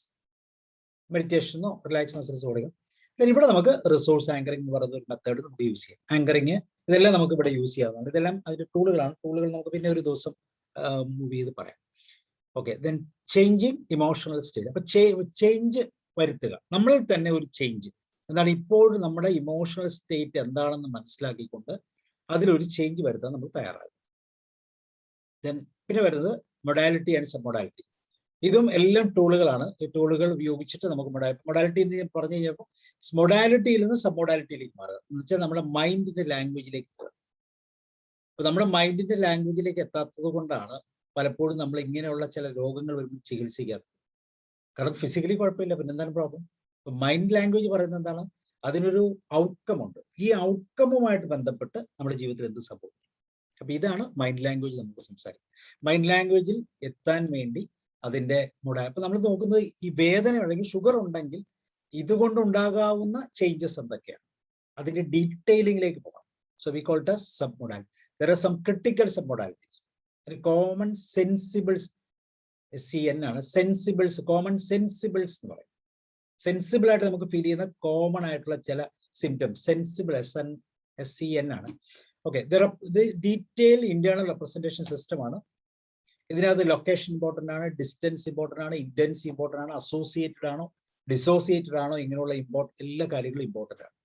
അപ്പൊ ആ ഒരു മൊഡാലിറ്റിയെ നമ്മൾ സബ് മൊഡാലിറ്റി അല്ലെങ്കിൽ ലാംഗ്വേജ് ഓഫ് മൈൻഡ് ആയിട്ട് കൺവേർട്ട് ചെയ്യുമ്പോൾ അതിൻ്റെ അകത്ത് നമ്മൾ ആദ്യം പറഞ്ഞ ലൊക്കേഷൻ ഇമ്പോർട്ടൻ്റ് ആണ്, ഡിസ്റ്റൻസ് ഇമ്പോർട്ടൻ്റ് ആണ്. ഡിസ്റ്റൻസ് എന്ന് വെച്ചാൽ പല രീതിയിൽ പറയാം. ഡിസ്റ്റൻസ് എന്ന് വെച്ചാൽ അകലമല്ല, നമ്മളിൽ നിന്ന് എത്രമാത്രമാണ് അത് അകന്നിരിക്കുന്നത് എന്നുള്ള സബ് മൊഡാലിറ്റിയാണ്. അപ്പൊ ഡിസ്റ്റൻസ് നോക്കുമ്പോൾ അത് ക്ലാരിറ്റി ഉണ്ടോ, ക്ലാരിറ്റി കുറവാണ്, അതിനെക്കുറിച്ച് അറിയാമോ അതോ അറിയത്തില്ല. അതുപോലെ ഇന്റൻസിറ്റി. എത്രമാത്രം ഇന്റൻസിറ്റിയിലാണ് നമുക്ക് ഫീൽ ചെയ്യുന്നത്. ഈ സ്വിഷ് പാറ്റേൺ എന്നൊക്കെ പറഞ്ഞ ചില പാറ്റേൺസ് ഉണ്ട്. ഈ പാറ്റേൺ നമ്മുടെ നെഗറ്റിവിറ്റിയെ പോസിറ്റീവായിട്ട് കൺവേർട്ട് ചെയ്യുമ്പോൾ നെഗറ്റീവ് ആദ്യം നമ്മൾ എല്ലാവരും ചെറുത് കണ്ടുപിടിക്കാം, യഥാർത്ഥത്തിലുള്ള നെഗറ്റീവ് ഡീറ്റെയിലിംഗ് എടുക്കും, എന്നിട്ട് അതിനെ നമ്മൾ എൻലാർജ് ചെയ്യും, എന്നിട്ട് നമുക്കൊരു വിസിബിൾ ആക്കും, എന്നിട്ട് അതിനെ നമ്മൾ മൂവ് ചെയ്യും, സ്വിഷ് ചെയ്തിട്ട് നമുക്ക് വേണ്ട ഏറ്റവും പോസിറ്റീവായിട്ടുള്ള മറ്റൊരു പാറ്റേണിലേക്ക് നമ്മൾ അതിനെ ട്രാൻസ്ഫർ ചെയ്യും. അപ്പൊ അസോസിയേറ്റ്, ഡിസോസിയേറ്റ്, ഇങ്ങനെ പലതരത്തിലുള്ള പാറ്റേണിലേക്ക് നമുക്ക് കടന്നു പോകാൻ സാധിക്കും. ദെൻ ചേഞ്ചിങ് സബ്മോഡാലിറ്റീസ്, അതിന്റെ ചില മെത്തേഡുകൾ ഞാനിപ്പോൾ പറഞ്ഞതുപോലെ സബ്മോഡാലിറ്റീസിന്റെ നമ്മളിലുള്ള പ്രോബ്ലംസ് ചേഞ്ച് ചെയ്യാനുള്ള ചില മെത്തേഡുകൾ യൂസ് ചെയ്യാം. ഒന്ന് കോൺട്രാസ്റ്റിനെ അനലൈസ് ചെയ്യും. കോൺട്രാസ്റ്റ് എന്ന് വെച്ചാൽ അതിന്റെ സബ്മോഡാലിറ്റിയുടെ ക്വാളിറ്റീസ് ആണ്, അതിന്റെ പ്രോപ്പർട്ടീസ് ആണ്. ഈ പ്രോപ്പർട്ടീസ് അനലൈസ് ചെയ്യും. പേടി എന്ന് പറയുമ്പോൾ ചുമ്മാ പേടിയല്ലേ, എന്തിനെയാണ് പേടിച്ചത്, എന്തുകൊണ്ടാണ് പേടിച്ചത്, പേടിക്കാനുള്ള കാരണം എന്താണ്, ഇത് ചോദിച്ചു കഴിയുമ്പോൾ വീണ്ടും നമുക്ക് ഡിവൈഡ് ചെയ്യാം. അതിന്റെ കോൺട്രാസ്റ്റിനെ കൂടുതൽ അനലൈസ് ചെയ്യും. എന്നിട്ട് ഞാനിപ്പോൾ പറഞ്ഞ പോലെ സ്വിഷ് പാറ്റേൺ, നമ്മൾ നെഗറ്റിവിറ്റിയെ സ്വിഷ് ചെയ്ത് മൂവ് ചെയ്യുന്ന വേറൊരു ടെക്നിക്. ദെൻ അസോസിയേഷൻ, ഡിസോസിയേഷൻ ആണ്. ഡിസോസിയേഷൻ നമ്മൾ പറയുമ്പോൾ എപ്പോഴും പ്രോബ്ലം വരുന്നത് അസോസിയേറ്റ് ചെയ്തുകൊണ്ടാണ്. അസോസിയേഷനിൽ നിൽക്കുമ്പോഴാണ് പ്രോബ്ലം. എപ്പോഴും നമ്മൾ നെഗറ്റീവിനെയാണ് കൺസിഡർ ചെയ്യുന്നത്. പോസിറ്റീവ് അസോസിയേഷൻ നമുക്ക് പ്രശ്നമില്ല. നെഗറ്റീവ് അസോസിയേഷനെ എവിടെയും ഇതിന്റെ സബ്മോഡാലിറ്റീസ് അല്ലെങ്കിൽ ഇതിന്റെ ഫീച്ചേഴ്സിനെ അല്ലെങ്കിൽ കോൺട്രാസ്റ്റീവ് അനാലിസിസ് നടത്തിയിട്ട് അതിനെ ഡിസസോസിയേറ്റ് ചെയ്ത് മാറ്റും. ടൈം ലൈൻസ് നമ്മൾ പ്രസന്റും ഫ്യൂച്ചറും പാസ്റ്റും നമ്മൾ ഡിവൈഡ് ചെയ്യുന്ന ടൈം ലൈൻ. ദാറ്റ് ഈസ് നമ്മുടെ പാസ്റ്റിൽ നിന്ന് പ്രസന്റ് വരാനുള്ള ആ ടൈം ലൈൻ. ദെൻ പ്രസന്റിൽ നിന്ന് ഫ്യൂച്ചറിലേക്കുള്ള ടൈം ലൈൻ.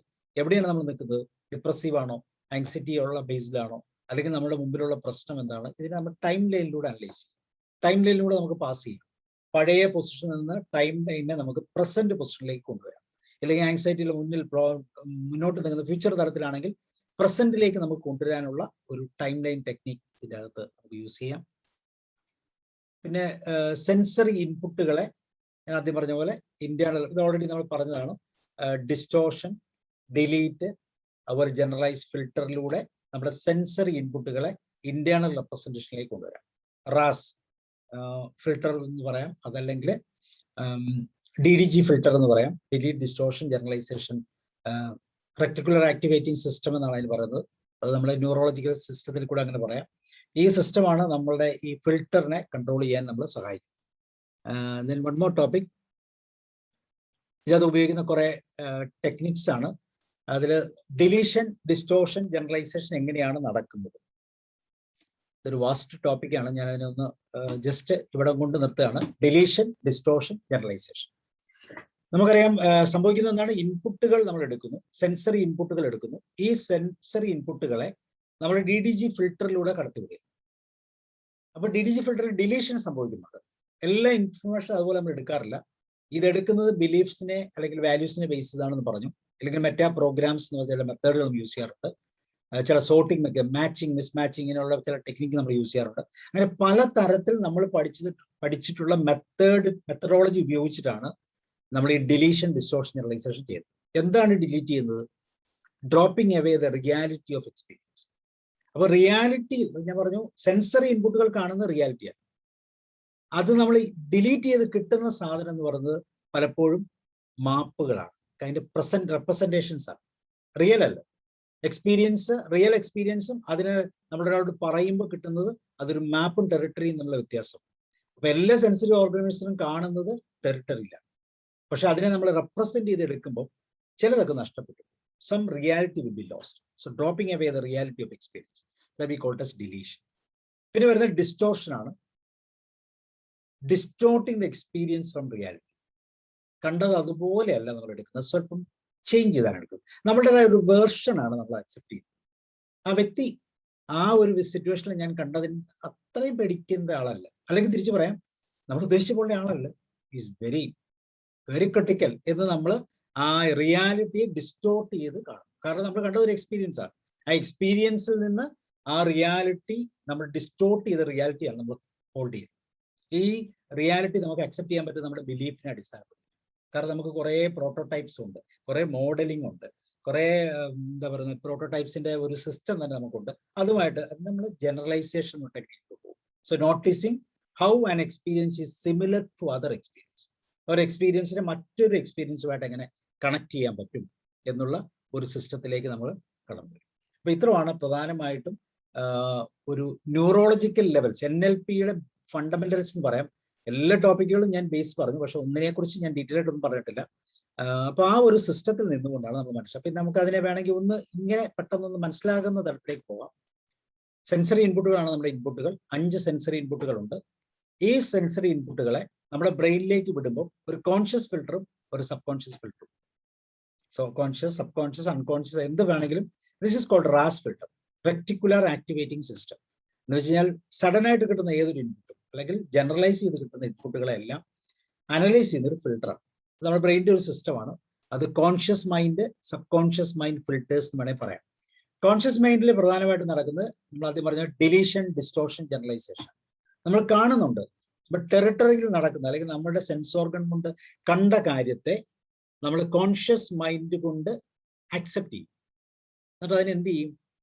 കുറച്ചൊന്ന് ഡിസ്റ്റോർട്ട് ചെയ്യും, കുറച്ച് ഡിലീറ്റ് ചെയ്യും, ഇല്ലെങ്കിൽ ഒന്ന് ജനറലൈസ് ചെയ്യും. എന്ന് വെച്ചാൽ എനിക്ക് മനസ്സിലാകുന്ന ഭാഷയിലേക്ക് അതിനെ നമ്മൾ ഇന്റേണൽ റെപ്രസെന്റേഷൻ ആക്കി മാറ്റും.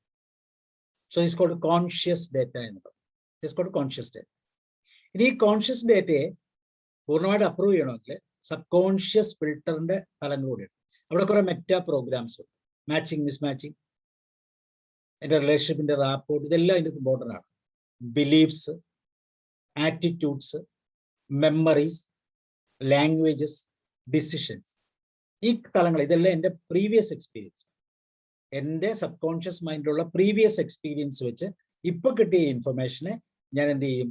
ഒന്ന് ഫിൽട്ടർ ചെയ്യും. അങ്ങനെ കിട്ടുന്ന ഫിൽട്ടറിങ് ആണ് ശരിക്കും സബ് കോൺഷ്യസ് ഡേറ്റ എന്ന് പറയുന്നത്. ഇത് രണ്ടും രണ്ടായിട്ട് തന്നെ ആയിരിക്കും പോകുന്നത്. ഒന്നായിട്ട് പോകുന്നു എന്ന് നമുക്ക് പറയാം. കോൺഷ്യസ് ഫിൽട്ടേഴ്സിൽ നിന്ന് കിട്ടുന്ന കോൺഷ്യസ് ഡേറ്റ സബ് കോൺഷ്യസ് ഫിൽട്ടേഴ്സിന്റെ സബ് കോൺഷ്യസ് ഡേറ്റയുമായിട്ട് കോറിലേറ്റ് ചെയ്ത് പോയാൽ മാത്രമേ അത് നമ്മുടെ ശരീരത്തിലൂടെ പ്രാക്ടീസ് ചെയ്യാൻ നമുക്ക് പറ്റത്തുള്ളൂ. അപ്പോൾ റാസ് ഫിൽട്ടർ, കോൺഷ്യസ് ഫിൽട്ടർ, അതിനെ കോൺഷ്യസ് ഡേറ്റ ആയിട്ട് മാറ്റും, ഇന്റേണൽ റെപ്രസെന്റേഷനിൽ വരും. അതായത് സബ് കോൺഷ്യസ് മൈൻഡിൽ സബ് കോൺഷ്യസ് ഡേറ്റ വരും. ഈ കോൺഷ്യസ് മൈൻഡിന്റെ ഡീറ്റെയിൽസ് എല്ലാം സബ് കോൺഷ്യസ് മൈൻഡിന്റെ ബിലീഫുമായിട്ട് കണക്ട് ചെയ്തിട്ടായിരിക്കും, അല്ലെങ്കിൽ കോൺഷ്യസ് മൈൻഡിന്റെ ബിലീഫുമായിട്ട് കണക്ട് ചെയ്തിട്ടായിരിക്കും നമ്മൾ അതിനെ ഇന്റേണൽ റെപ്രസെന്റേഷൻ ആക്കി മാറ്റുന്നത്. വൺസ് ഇന്റേണൽ റെപ്രസെന്റേഷൻ എത്തിക്കഴിഞ്ഞാൽ പിന്നെ അതെന്തായിട്ട് മാറും? CDSD ഇന്റേണൽ റെപ്രസെന്റേഷനിൽ നിന്ന് അത് മെന്റൽ സ്റ്റേറ്റിലേക്ക് മാറ്റും. മെന്റൽ സ്റ്റേറ്റ് എന്ന് വെച്ചാൽ നമ്മൾ ഇമോഷണൽ സ്റ്റേറ്റ് ആണ്. അപ്പൊ ഇമോഷണൽ സ്റ്റേറ്റിൽ അത് ഈ സബ് കോൺഷ്യസ് മൈൻഡിന്റെ ഡേറ്റയുടെ ഇൻഫറൻസും കൂടെ വരും. ഇന്റേണൽ റെപ്രസെന്റേഷൻ അതിനെ മെന്റൽ സ്റ്റേറ്റിലേക്ക് വരുമ്പോൾ നമ്മൾ പറഞ്ഞിരുന്നു അവിടെ സബ് മൊഡാലിറ്റീസ് നമ്മൾ ചെക്ക് ചെയ്യണം, ഡീറ്റെയിലിംഗ് ആവശ്യമുണ്ട്. ഇതെല്ലാം കിട്ടിയിട്ടാണ് നമ്മൾ ഫിസിയോളജിക്കൽ ബിഹേവിയർ ആയിട്ട് പുറത്തേക്ക് ഒരു കിട്ടുന്ന ഇൻപുട്ടുകളെ എത്രമാത്രം പ്രോസസ്സ് ചെയ്തിട്ടാണ് നമ്മുടെ ശരീരത്തിലൂടെ എക്സസൈസ് ചെയ്യാൻ വേണ്ടി നമ്മൾ പുറത്തേക്ക് കൊണ്ടുവരുന്നത്. ഒരു ആക്ഷൻ, ഒരു സീക്വൻസ് ഓഫ് ആക്ഷൻ, പ്രോഗ്രാമിംഗ് ആയിട്ട് ഡെവലപ്പ് ചെയ്യുന്നത് ഈ സിസ്റ്റത്തിലാണ്. അപ്പൊ ഇങ്ങനെ നമ്മൾ ഒരു സിസ്റ്റത്തിലേക്ക് ഡെവലപ്പ് ചെയ്യണമെങ്കിൽ അതിന്റെ ഇന്റേണൽ മെന്റൽ സ്റ്റേറ്റ്, നമ്മുടെ ഇമോഷണൽ സ്റ്റേറ്റ്, അല്ലെങ്കിൽ നമ്മുടെ കേപ്പബിലിറ്റിയുടെ സ്റ്റേറ്റ്, അതായത് നമ്മുടെ ബിഹേവിയർ തൊട്ട് മുമ്പുള്ള ലെവലുകൾ എത്രമാത്രം നമുക്ക് മനസ്സിലാകാവുന്ന തലത്തിലാണോ അത്രമാത്രം നമുക്ക് നമ്മളെ ബിഹേവിയറൽ ഔട്ട്പുട്ടിലേക്ക് കൊണ്ടുവരാൻ സാധിക്കും. ഇതാണ് NLPയുടെ ഒരു ബേസ് തലം. ഇതിൽ ഒത്തിരി ഡീറ്റെയിൽസ് ഉണ്ട്, ഒത്തിരി തെറാപ്പി സൈഡുകളുണ്ട്, ഒത്തിരി ടെക്നിക്സ് ഉണ്ട്. നമ്മളുടെ ഇന്റേണൽ ഇമോഷണൽ സ്റ്റേറ്റിനുണ്ടാകുന്ന അല്ലെങ്കിൽ മെന്റൽ സ്റ്റേറ്റിലുണ്ടാകുന്ന പ്രശ്നങ്ങളെ കൃത്യമായിട്ട് മൊഡാലിറ്റി, സബ് മൊഡാലിറ്റി ലെവലിൽ അനലൈസ് ചെയ്ത് മൈൻഡിന്റെ ലാംഗ്വേജ് അനലൈസ് ചെയ്തിട്ട് അസോസിയേഷനോ ഡിസോസിയേഷനോ അല്ലെങ്കിൽ ആങ്കറിങ്ങോ മെറ്റാഫറിങ്ങോ അല്ലെങ്കിൽ സർക്കിൾ ഓഫ് എക്സലൻസോ ഇതുപോലത്തെ പല തരത്തിലുള്ള ടെക്നിക്സ് ഉപയോഗിച്ച് നമുക്കത് മാറ്റിയെടുക്കാൻ പറ്റുമെന്നാണ് സബ് കോൺഷ്യസ്, കൂടുതൽ സബ് കോൺഷ്യസ് തലത്തിൽ ചെയ്യുന്ന ട്രാൻസ് എന്ന് പറയുന്ന സ്റ്റേറ്റ് ഒക്കെ ചിലപ്പോൾ ഒരു പക്ഷേ ഇതിൻ്റെ ആവശ്യം വന്നേക്കാം. അങ്ങനെയുള്ള സ്റ്റേറ്റിലൂടെ നമുക്ക് ഈ ഒരു സിസ്റ്റത്തിലേക്ക് എത്താം. അപ്പൊ ഇതാണ് NLPയുടെ ഒരു ബേസ് തലം. എന്തെങ്കിലും സംശയങ്ങൾ ഉണ്ടെങ്കിൽ നമുക്ക് ചോദിക്കാം.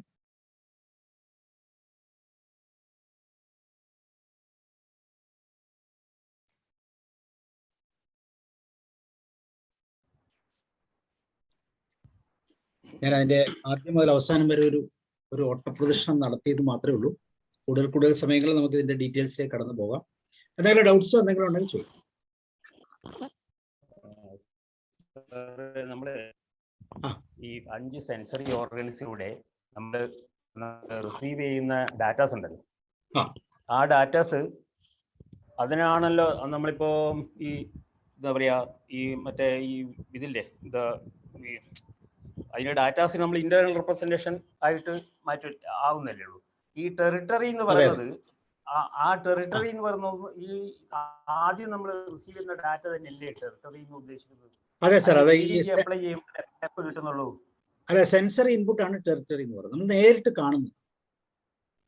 അതാണ് ടെറിട്ടറി എന്ന് പറയുന്നത്. അതിന് നമ്മൾ DDG അപ്ലൈ ചെയ്യുമ്പോഴാണ് നമ്മൾ മാപ്പ് ഇന്റേണൽ റെപ്രസെന്റേഷൻ ആണ് മാപ്പ് എന്ന് പറയുന്നത്. അപ്പൊ മാപ്പിന് ഒത്തിരി മാപ്പാണ് ഇന്റേണൽ റെപ്രസെന്റേഷൻ അല്ലേ? അതെ അതെ, മാപ്പാണ് ഇന്റേണൽ. മറ്റത് ടെറിട്ടറി അല്ല. ടെറിട്ടറി എന്ന് പറഞ്ഞാൽ ആദ്യം നമ്മൾ റിസീവ് ചെയ്യുന്ന ഡാറ്റ. അതെ, അപ്പൊ നമ്മള് ടെറിട്ടറി എന്ന് വെച്ചാൽ നമ്മൾ സ്ഥലം പോയി കാണും. നമ്മുടെ വീടിന്റെ സ്ഥലവും വീടിന്റെ സ്ഥലത്തിന്റെ മാപ്പ് കാണുന്നത് നമ്മൾ ഒത്തിരി വ്യത്യാസമുണ്ട്. നമ്മളൊരു വീടിന്റെ പ്ലാൻ ഉണ്ടാക്കുന്നു, അല്ലെങ്കിൽ നമ്മുടെ പ്ലോട്ടിന്റെ പ്ലാൻ എടുക്കുന്നു. നമ്മൾ പ്ലോട്ട് പോയി അനലൈസ് ചെയ്യുന്നതും അതാണ് ടെറിട്ടറി. മാപ്പ് എന്ന് പറഞ്ഞാൽ that is only an inner part, നമുക്ക് കാണാവുന്ന കയ്യിലിരിക്കുന്ന പാർട്ടാണ്. എന്നിട്ട് നമ്മൾ ഈ മാപ്പും ടെറിട്ടറി ആയിട്ട് ക്രോസ് ചെക്ക് ചെയ്യും. അതിനകത്ത് മാപ്പിൽ എഴുതിയിരിക്കുന്ന അളവുകളൊക്കെ ടെറിട്ടറിയിൽ ഉണ്ടോ എന്ന് ചെക്ക് ചെയ്യും. അപ്പൊ നമുക്ക് ശരിക്കും പലപ്പോഴും ചെക്ക് ചെയ്യുമ്പോഴത്തേക്കും ടെറിട്ടറിയിലുള്ള അളവൊന്നും ആയിരിക്കത്തില്ല, മിക്കവാറും കൂടുതലായിരിക്കും, സ്ഥലം കുറവായിരിക്കും. ഇങ്ങനെയൊക്കെ സംഭവിക്കാറുണ്ട്. അപ്പൊ അങ്ങനെ വരുമ്പോൾ നമ്മുടെ ഇന്റേണൽ റെപ്രസെന്റേഷൻ തെറ്റിപ്പോകും, അവിടെ നമുക്ക് ക്ലാഷ് ഉണ്ടാവും. ശരി. പിന്നെ സാർ ഒരു സംശയം കൂടിയുണ്ട്. ഈ ജനറലൈസേഷൻ നമ്മൾ എങ്ങനെയാ അത് അപ്ലൈ ചെയ്യുന്നത്? ജനറലൈസേഷൻ എന്ന് പറയുമ്പോൾ മറ്റേ ഡിസ്ട്രോഷനും ഡെലീഷനും മനസ്സിലായി. ഈ ജനറലൈസേഷൻ എന്ന് പറയുമ്പോൾ നമ്മളെ എക്സ്പെക്ട് അത് ഒന്ന് ക്ലിയർ ചെയ്ത് തരും. ഞാൻ പറയാം സാർ, ഇപ്പൊ നമ്മൾ എക്സാമ്പിൾ പറഞ്ഞു, ഞാൻ ഷുഗറിന്റെ കേസ് എക്സാമ്പിൾ പറഞ്ഞു. ഷുഗർ എനിക്ക് 150 ആണെന്ന് വിചാരിക്കും. 150 ഷുഗർ ആണെങ്കിൽ ഞാൻ ഇതിനെ 150 ഉള്ള ആൾക്കാരുടെ അടുത്ത് പോയി ഒന്ന് അനലൈസ് ചെയ്യും. 150 ഷുഗർ ഉള്ള ആൾക്കാരോടൊക്കെ ഞാൻ പോയി 150 ഷുഗറായിട്ട് നിങ്ങൾക്ക് എന്തെങ്കിലും പ്രശ്നമുണ്ടോ, അല്ലെങ്കിൽ ഇതുവരെ എന്തെങ്കിലും എത്ര വർഷമായി തുടങ്ങിയിട്ട്? 10 വർഷത്തോളമായി. ഇതാണ് ജനറലൈസേഷൻ. വെച്ചാൽ മറ്റൊരാളുടെ എക്സ്പീരിയൻസുമായിട്ട് ഞാൻ ജനറലൈസ് ചെയ്യും, അല്ലെങ്കിൽ എൻ്റെ തന്നെ ഒരു എക്സ്പീരിയൻസുമായിട്ട് ജനറലൈസ് ചെയ്യും. അപ്പൊ അതിനെ ഡയഗ്നോസ് ചെയ്യുന്നില്ല, ഞാൻ ജനറലൈസ് ചെയ്ത് അതിനെ ഞാൻ ഓക്കെ കുഴപ്പമില്ല, അയാൾക്ക് ഇപ്പൊ എന്റെ ഫ്രണ്ടിന് എത്ര ഉണ്ട്, എന്റെ ആ പുള്ളിക്ക് ഇത്ര ഉണ്ട്, അല്ലെങ്കിൽ ആ വ്യക്തിക്ക് ഇത്ര ഉണ്ട്, അതൊന്നും ഒരു ഇഷ്യൂ അല്ല എന്ന് നമ്മൾ ജനറലൈസ് ചെയ്യും. ഓൾറെഡി ഉള്ള ഒരു ഡേറ്റയുമായിട്ട് അതിനെ കമ്പയർ ചെയ്ത് നമ്മൾ അതിനെ ഒരു റിസൾട്ടിലേക്ക് കൊണ്ട് എത്തിക്കുന്നതാണ് ജനറലൈസേഷൻ. അതും കൂടി കഴിഞ്ഞാൽ നമ്മൾ ഐഡന്റിറ്റിയിലേക്ക് വരിക.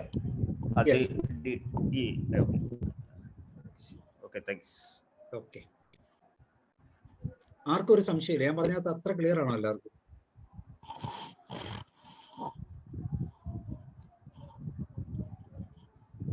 ആർക്കും ഇതിനെപ്പറ്റി അറിയത്തില്ല സാറേ, അതുകൊണ്ടാണ് സംശയമില്ല. എന്തെങ്കിലും അറിഞ്ഞാലേ സംശയം വരാറുള്ളൂ. തീർച്ചയായും അത് കറക്റ്റ് ആണ്. അതെല്ലാം ടെക്നിക്കൽ വേർഡ്സ് ആണ്, നമ്മള് ടെക്നിക്കൽ വേർഡ്സ് ഒന്നും അത്ര ഈസി ആയിട്ട് നമ്മൾ മനസ്സിൽ നിൽക്കത്തില്ല. തോമസ് സാർ പറയും. സാറേ സംശയമല്ല, ഇതിപ്പോ NLP എന്നുള്ള ഒരു മഹാകടലിനെ സാർ കുപ്പിയിലാക്കി ഇങ്ങോട്ട് തരികയുണ്ടായത്. അപ്പൊ അത് ബൃഹത്തായ ശാഖയല്ലയോ സാറിന്റെ? അത് എനിക്ക് അറിയാത്തത് ഇതെങ്ങനെയാണ് ഈ ഒരു മണിക്കൂർ സാറ് പറഞ്ഞു തന്നതെന്നുള്ളതാണ്. എല്ലാം ഓക്കെ, എല്ലാം വളരെ സന്തോഷമായി, വളരെ ഒത്തിരി സന്തോഷമായി. എനിക്ക് ഇഷ്ടമായി, എല്ലാം ഇഷ്ടം തന്നെയാണ്. അത് എനിക്ക് പുതിയൊരു അവയർനെസ് തോന്നിയത് ഐ ആക്സസിങ് ആണ്. അത് ഇൻപുട്ട് കണ്ണിന്റെ ലാറ്ററൽ ഐ മൂവ്മെന്റ്സ്. അപ്പൊ സ്വാഭാവികമായി എന്റെ മനസ്സിലുണ്ടായിരുന്ന ധാരണ ഇതുവരെ കള്ളം പറയുകയാണോ ക്രിയേറ്റ് ചെയ്യുകയാണോ എന്ന് കണ്ടുപിടിക്കുക. ഒരാൾ പറയുന്ന കാര്യം അവൻ ക്രിയേറ്റ് ചെയ്യുകയാണോ റിമെമ്പർ ചെയ്യുകയാണോ ഓഡിറ്ററി വിഷ്വൽ എന്നുള്ളതായിരുന്നു. പക്ഷെ സാറ് പറഞ്ഞപ്പോഴാണ് ഇത് കുഞ്ഞുങ്ങളുടെ ലേണിംഗ് പർപ്പസിന് ഉപയോഗിക്കാമല്ലോ എന്നുള്ള എനിക്ക് സത്യാദ്യമായിട്ടാണ് എനിക്ക് ഇങ്ങനെ. ഞാൻ NLP ക്ലാസ്സുകൾ ഒത്തിരി അറ്റൻഡ് ചെയ്തിട്ടുണ്ട്. പക്ഷെ ഈ ഒരു വിഷയം, ഈ പഠനവുമായി ബന്ധപ്പെട്ട് ലേണിംഗ്, അതെനിക്ക് ഒത്തിരി സന്തോഷമായി. കാരണം മുകളിലേക്ക് ലെഫ്റ്റ് ഓർ റൈറ്റ്, മുകളിലെ കോർണറിലേക്ക് പോരുമ്പോൾ കണ്ടുപഠിക്കുകയാണോ, അത് കേട്ട് പഠിക്കുകയാണോ, അത് കണ്ടുപഠിക്കുകയാണോ എന്നുള്ള ഒരു അവസ്ഥ, റിമെമ്പർ ചെയ്ത് പഠിക്കാമല്ലോ, ഹൊറിസോണ്ടൽ റൈറ്റ് ഓർ ലെഫ്റ്റ്, അത് കേട്ട് പഠിക്കുകയാണോ, റിമെമ്പർ ആണോ അവസ്ഥ, ഫീൽ ചെയ്ത് പഠിക്കുകയാണോ, കേൾക്കുന്ന ശബ്ദത്തിന്റെ ക്ലാരിറ്റി. പക്ഷെ ഇതില് സാറ് പറഞ്ഞ പോയിന്റ് ഉണ്ട്, ചെറുപ്പത്തിൽ മാതാവ് പഠിപ്പിച്ച ശൈലി കുഞ്ഞുങ്ങളെ സ്വാധീനിക്കും സാറ് പറഞ്ഞു അല്ലേ? അതെ. ഓക്കെ അതാണ്. അപ്പൊ മനസ്സിലായി. അപ്പൊ ഇവര് കണ്ട ഇതനുസരിച്ച് ഇത് ശ്രദ്ധിച്ച കുഞ്ഞിന്റെ ലേണിംഗ് ഏത് മെത്തേഡിലാണ് കുഞ്ഞ് പഠിക്കുന്നത് നോക്കി നമുക്ക് അത് സഹായിക്കാൻ പറ്റുമല്ലോ സാറേ, അല്ലേ? തീർച്ചയായും തീർച്ചയായും അത് തന്നെയാണ്.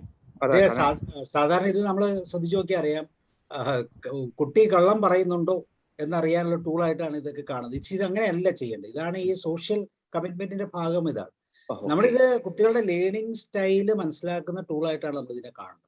ഓ ഗുഡ്. അതാണ് എനിക്ക് വലിയൊരു വലിയ ലേണിംഗ് പർപ്പസ് കൊണ്ട് ഉപയോഗിക്കാമെന്നുള്ള വലിയൊരു ഇതായി. സാറ് പിന്നെ കഴിഞ്ഞ 15-ാം തീയതി ഒരു ക്ലാസ് എടുത്തതിൽ സ്ട്രെസ്സിനെ മാനേജ് ചെയ്യാൻ വേണ്ടി എടുത്തതിലും എമോഷണൽ സ്റ്റേറ്റും എങ്ങനെ മാറ്റാൻ സാറ് പറഞ്ഞിരുന്നു. അതുകൊണ്ട് സാമ്യം ഇതിന് വരുന്നത് തോന്നുന്നു. കാരണം ബി അവെയർ ഓഫ് സ്റ്റേറ്റ്, അതിൽ സാറ് ബോഡി ലാംഗ്വേജ് മാറ്റാൻ പറഞ്ഞിട്ടുണ്ട് നമ്മളോട്. ഓക്കെ, സങ്കടം വരുമ്പോൾ കൈവക്കി ചിരിക്കുകയൊക്കെ ചെയ്യാൻ സങ്കടം വരില്ലോ എന്ന് പറഞ്ഞു.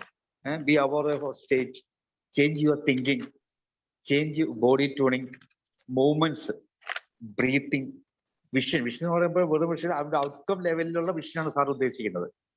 റിലാക്സ് മസിൽസ്, റിസോഴ്സ് ആങ്കറിങ്, വളരെ ഒരു നല്ല ഒരു ഇതായിട്ടുണ്ട് കേട്ടോ. നല്ല എല്ലാം സൂപ്പറാണ് സാറേ. ജനറലൈസേഷൻ എന്ന് പറയുമ്പോഴേ ഞാൻ ഒരു ഡൗട്ട് ചോദിച്ചോട്ടെ. ഇപ്പോ സാറ് പറഞ്ഞ നമ്മളിപ്പോ ഷുഗറുമായി ബന്ധപ്പെട്ട് നമ്മൾ അങ്ങനെ പക്ഷെ നെഗറ്റീവായിട്ട് വരുമ്പോൾ ഞാൻ സംശയം ചോദിക്കട്ടെ. ഇപ്പോ ഒരു പുരോഹിതൻ ഒരു പെൺകുട്ടിയെ പീഡിപ്പിച്ച വാർത്ത TV നമ്മൾ കാണുന്നത് എനിക്ക് എവിടെയെങ്കിലും വെച്ച് പള്ളിയച്ഛനെ കാണുമ്പോ ഇവന്മാരൊക്കെ ഈ ടൈപ്പാന്ന് തോന്നൽ വരുന്നത് ജനറലൈസേഷൻ പറയാൻ പറ്റുമോ? തീർച്ചയായിട്ടും ജനറലൈസേഷൻ എന്ന് പറയാം, പക്ഷെ തിരിച്ചുമാകാം. അത് ആ വ്യക്തിയല്ലേ, ഈ വ്യക്തിയൊന്നും അങ്ങനെയല്ല എന്നും ജനറലൈസ് ചെയ്യാം.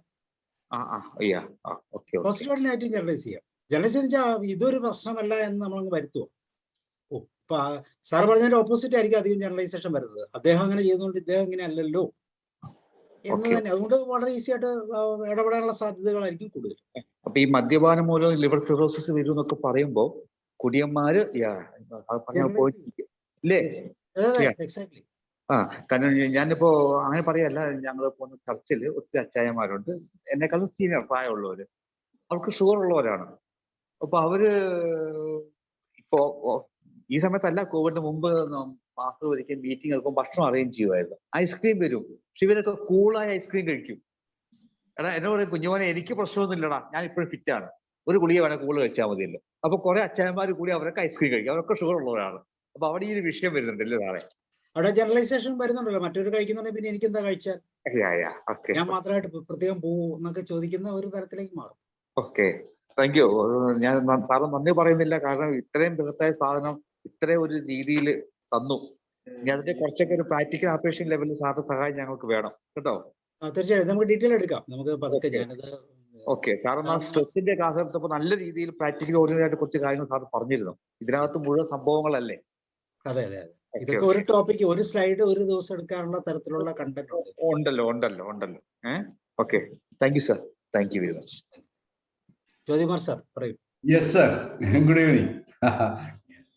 നന്നായി സർ, വളരെ നല്ല ഒരു ക്ലാസ്. സെൽഫ് ഐഡന്റിറ്റി, അതാണല്ലോ ഇമോഷൻ, തോട്ട്സ്, അങ്ങനെ അങ്ങോട്ട് തുടങ്ങി. വളരെ നന്നായിരുന്നു, ഹോയമായി. അതിലെനിക്ക് മറ്റേ ആ പ്രോഗ്രാമിംഗ് പറഞ്ഞപ്പോൾ എനിക്ക് ഇഷ്ടമായി. എന്താ അറിയോ, ആ ജനറൽ ഫിസിഷ്യനിൽ നിന്ന് നമ്മളൊരു സ്പെഷ്യാലിറ്റി ഡോക്ടറിലേക്ക് മാറിയില്ലേ? യെസ്, അതാ ആ ലെവലിലാണല്ലോ കാര്യങ്ങൾ ഇപ്പോൾ ഇങ്ങനെ പോയിക്കൊണ്ടിരിക്കുന്നത്. അപ്പൊ ആ ഒരു NLPയെ പറ്റി പറഞ്ഞപ്പോൾ ശരിക്കും പറഞ്ഞ ഒരു ഇൻസ്ട്രക്ഷണൽ മാനുവൽ അല്ലേ?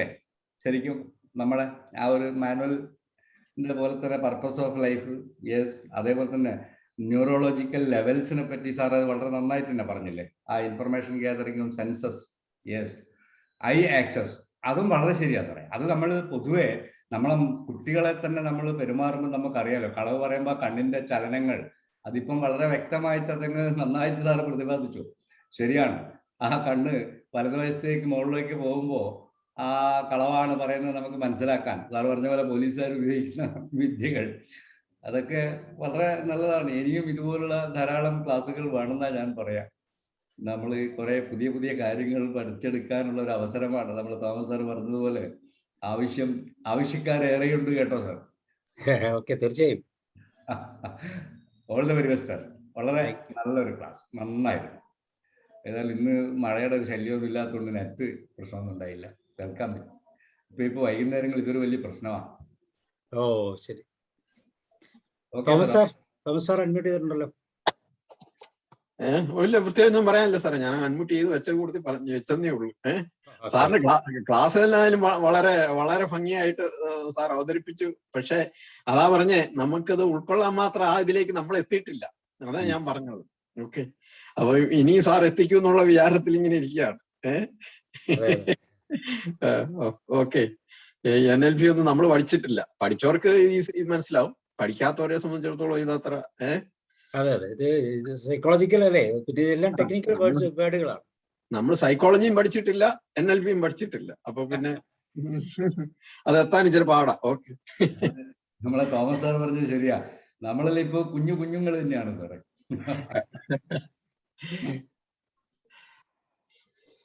ഓക്കെ, വേറെ ഇളങ്കോ സാർ ഉണ്ടോ? സാറ് NLPയുടെ ഒരാളാണോ?